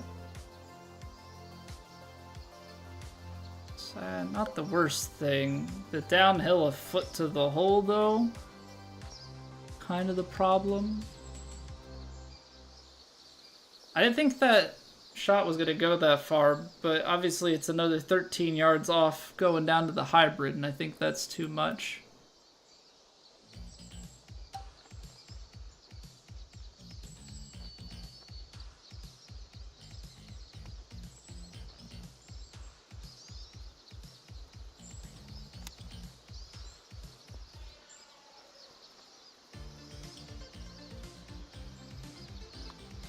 I just gotta take the birdie. Finally, chat, watched the last 3 holes. Was hoping for the best for the 4-iron run-up. What's going on, Scarlett? How have you been? Okay.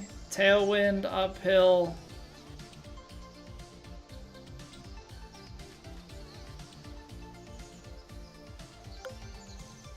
$171. Probably about 180. I'm gonna play the choke 6. Feels fairly flat up there, maybe a touch right to left from what I can see. Get a little bit right.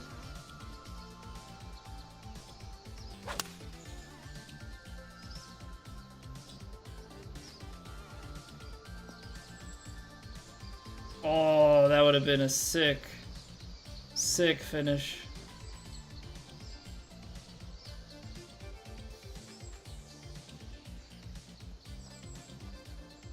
It's left to right.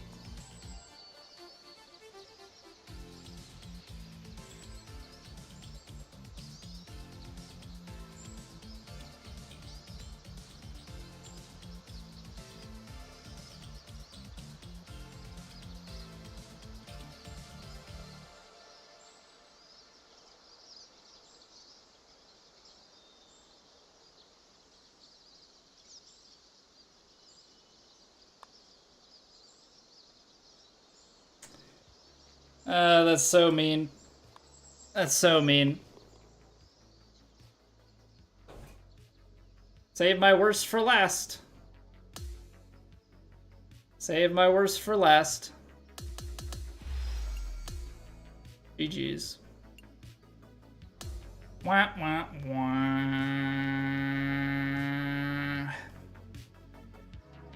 Alright, Rio, go win by like a bunch of strokes and make me feel better.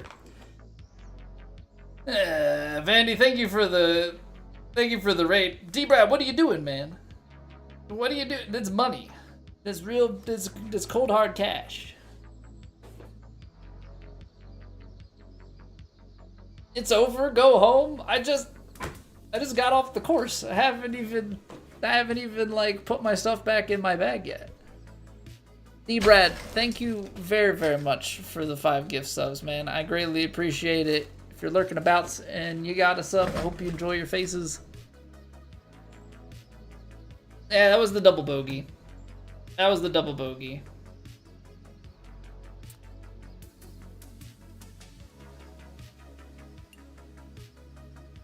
Just a big fat 7 on the last round there. I mean, Scud shot 5 on the one round. He was just more consistent on the other ones, right? 12-12, 5-11, 15, 9-9-7. Like, it just got worse. Yeah. So, we lose on countback. And if it's, yeah, we lose on countback. I mean, I don't think there's anything. I think 42 under wins. Tough play. Yeah, we'll see. Rio could go out there and shoot that. I don't think it's unreasonable to do better than 10 under per round. Yeah, let's, I want to see the stats on this. Teeth, but is also gettable. Questionable focus, made 2 eagles, 3 bogeys, and a double round 1, shot 6 under. That's all over the place. Yeah, I had a double bogey on that last round. I went for it, got kicked to a really bad spot, and instead of just... I tried to make something happen. So instead of just, like, sailing the green and taking a bogey, like, I tried to make par. Or actually, I tried to still get up and down for birdie. So instead of going up and down, try and, up, birdie, par. Yeah, instead of trying to go and get the par, I, like, tried to make birdie and I got double from it. Good proximity. Pretty decent greens in reg. Again, the long putting just wasn't there. So the fact that we're like up top with 15% long putts and 68 just shows like where we were with everything else. I guess 68% medium putts was pretty good. We weren't sinking the long stuff, but we were around the hole quite a bit. I mean, when you have decent proximity and a high green and reg rate, you're gonna give yourself chances. So it is what it is. We played the 15. I don't know if the 15 under got to us. We just couldn't quite. Let me see what the difference was. So that first round, I think it was like really high green and reg and good proximity, yeah. And so then we were 4 for 4, 1 of 5 from long, which is fine. This was way less green and reg, 72%. We made 1 long putt again, missed a medium. Yeah, so greens and reg there was definitely a problem. Good gers here, but then we missed 3 medium putts and made none from outside 10 feet. So round 3 was just a really bad putting round. And then what about that final round? Great green and reg, bad proximity. 2 of 9, but then, yeah. Missing putts that we shouldn't miss, while also just not being as close. Some of the wins, I like thought they were gonna play more or thought they were gonna play less, and I ended up being on the wrong side enough times. Plus, obviously, the double bogey hurts, but there are always other mistakes. Yeah. Take away a double bogey there and give me a par, and I'm still still under the 10 under mark. So like, there's always stuff that could be better. But yeah, it's been fun. It definitely has been fun, D-Brad. I like the fact that there's been a group of us that are pretty competitive every week, and so it's always a good battle of like who's gonna come out on top. You know, Scud obviously had the higher level of dominance, but you, Rio, Stando, myself, yeah, I think every once in a while we'd see another name pop up, but having that level of consistent competition and being in the mix is a lot of fun. Prefer True Sim or Plat? Yeah, Abe is definitely getting up there. Skyline, you know, peeks his head from time to time. Every once in a while, people like flash rounds. It's getting the 4 rounds together. I mean, even Tuminator, I think, had a couple tournaments in there where he's throwing stuff. Having Bot play. I mean, Bot won last week, right? So he's been starting to get into it. I think having that competition is fun. So I prefer True Sim over Plat, largely because I'm closer to the top. Like, I have a chance to win it. But I also appreciate that the course setups, because they're real courses, the course setups are a lot tamer. Like, this was a tougher week because you had some firmer, faster conditions, and there were some breaks. You know, things were gettable, but things also could punish you, and you'd end up with some tough greens to stick close, some tough putts. So I tend to like True Sim because the setups aren't as crazy, and I can compete. I wish more people played True Sim. Like, I wish it was even more competitive. Like, I like the competition of Plat, but like the courses and conditions, like playing on super firm, super fast greens all the time. Like, I'm not good at super fast greens. It's never been a strong part of my game. But yeah, I tend to prefer True Sim. Yeah, I think doing better obviously has some bias to it, but I also just appreciate that the setups are a little more reasonable, a little more realistic. The breaks aren't just crazy all the time, and you can see it still proves a challenge. Like, we're shooting 40 under. I know it takes more time. That's always a piece of it that's tough for people, is the amount of time and like focus that it takes. But, you know, at the end of the day, that's more my speed. I like looking at things, taking time, feeling it out. I think it's a good way to go. Okay, so couple of orders of business while I have your attention maybe still. We will be live 8 p.m. Eastern all the rest of this week. Now, we got kicked out of the Platinum Tour Championship because we missed the cut last week due to sucking. That being said, we will still have golf on Wednesday. We'll probably just play some ranked. If we've got people that want to play ranked duos, we'll open up the floor to that and try and rotate people through. I think that could be pretty fun. So yeah, look out for that. Tuesday and Thursday, so tomorrow and Thursday, we are going to be playing our first playthrough of Star Wars Jedi Survivor. The sequel to Fallen Order. It is a Souls-like game set in Star Wars universe. It is canon. We will be going through that. I'm going to be playing it, I think, on the hardest difficulty. Playing on Jedi Grandmaster difficulties. So I'm looking forward to it. I'm very much so looking forward to it. I hope you guys will look forward to it and enjoy it as well. But yeah.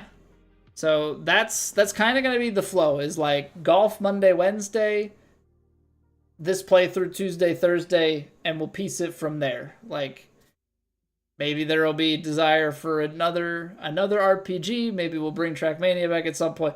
But we're going to be playing with some variety. There's a few week break here of TGC, so it might just be some societies and ranked type of deal. We'll see how people enjoy ranked, how I enjoy ranked. We'll have that kind of as the flow for now. Once we get into September, there should be some Ryder Cup, and Revan's got a tournament and stuff going on.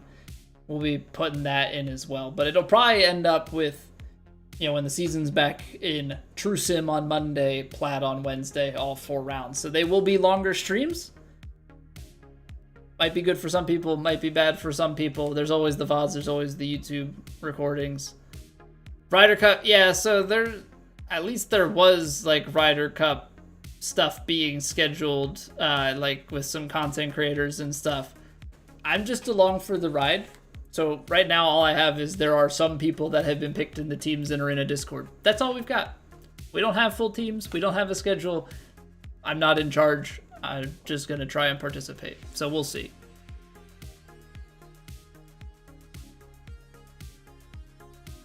We shall see.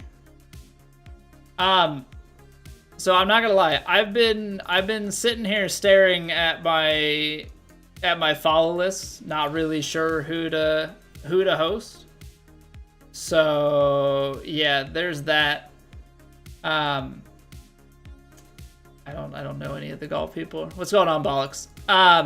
Prefer sculptor over technician? Yes, because I can hit my points enough. I can still get up close to 90 forgiveness on my contact and swing path, and I prefer the shaping. I like having a little bit more distance. That's more loft into, like, it's more natural loft coming into shots. Yeah, more distance off the tee, then it's more loft on longer clubs, and then I can shape it more and put even more loft and sit things. So I like having the extra distance and the extra shaping. Those are things that I've just always found valuable.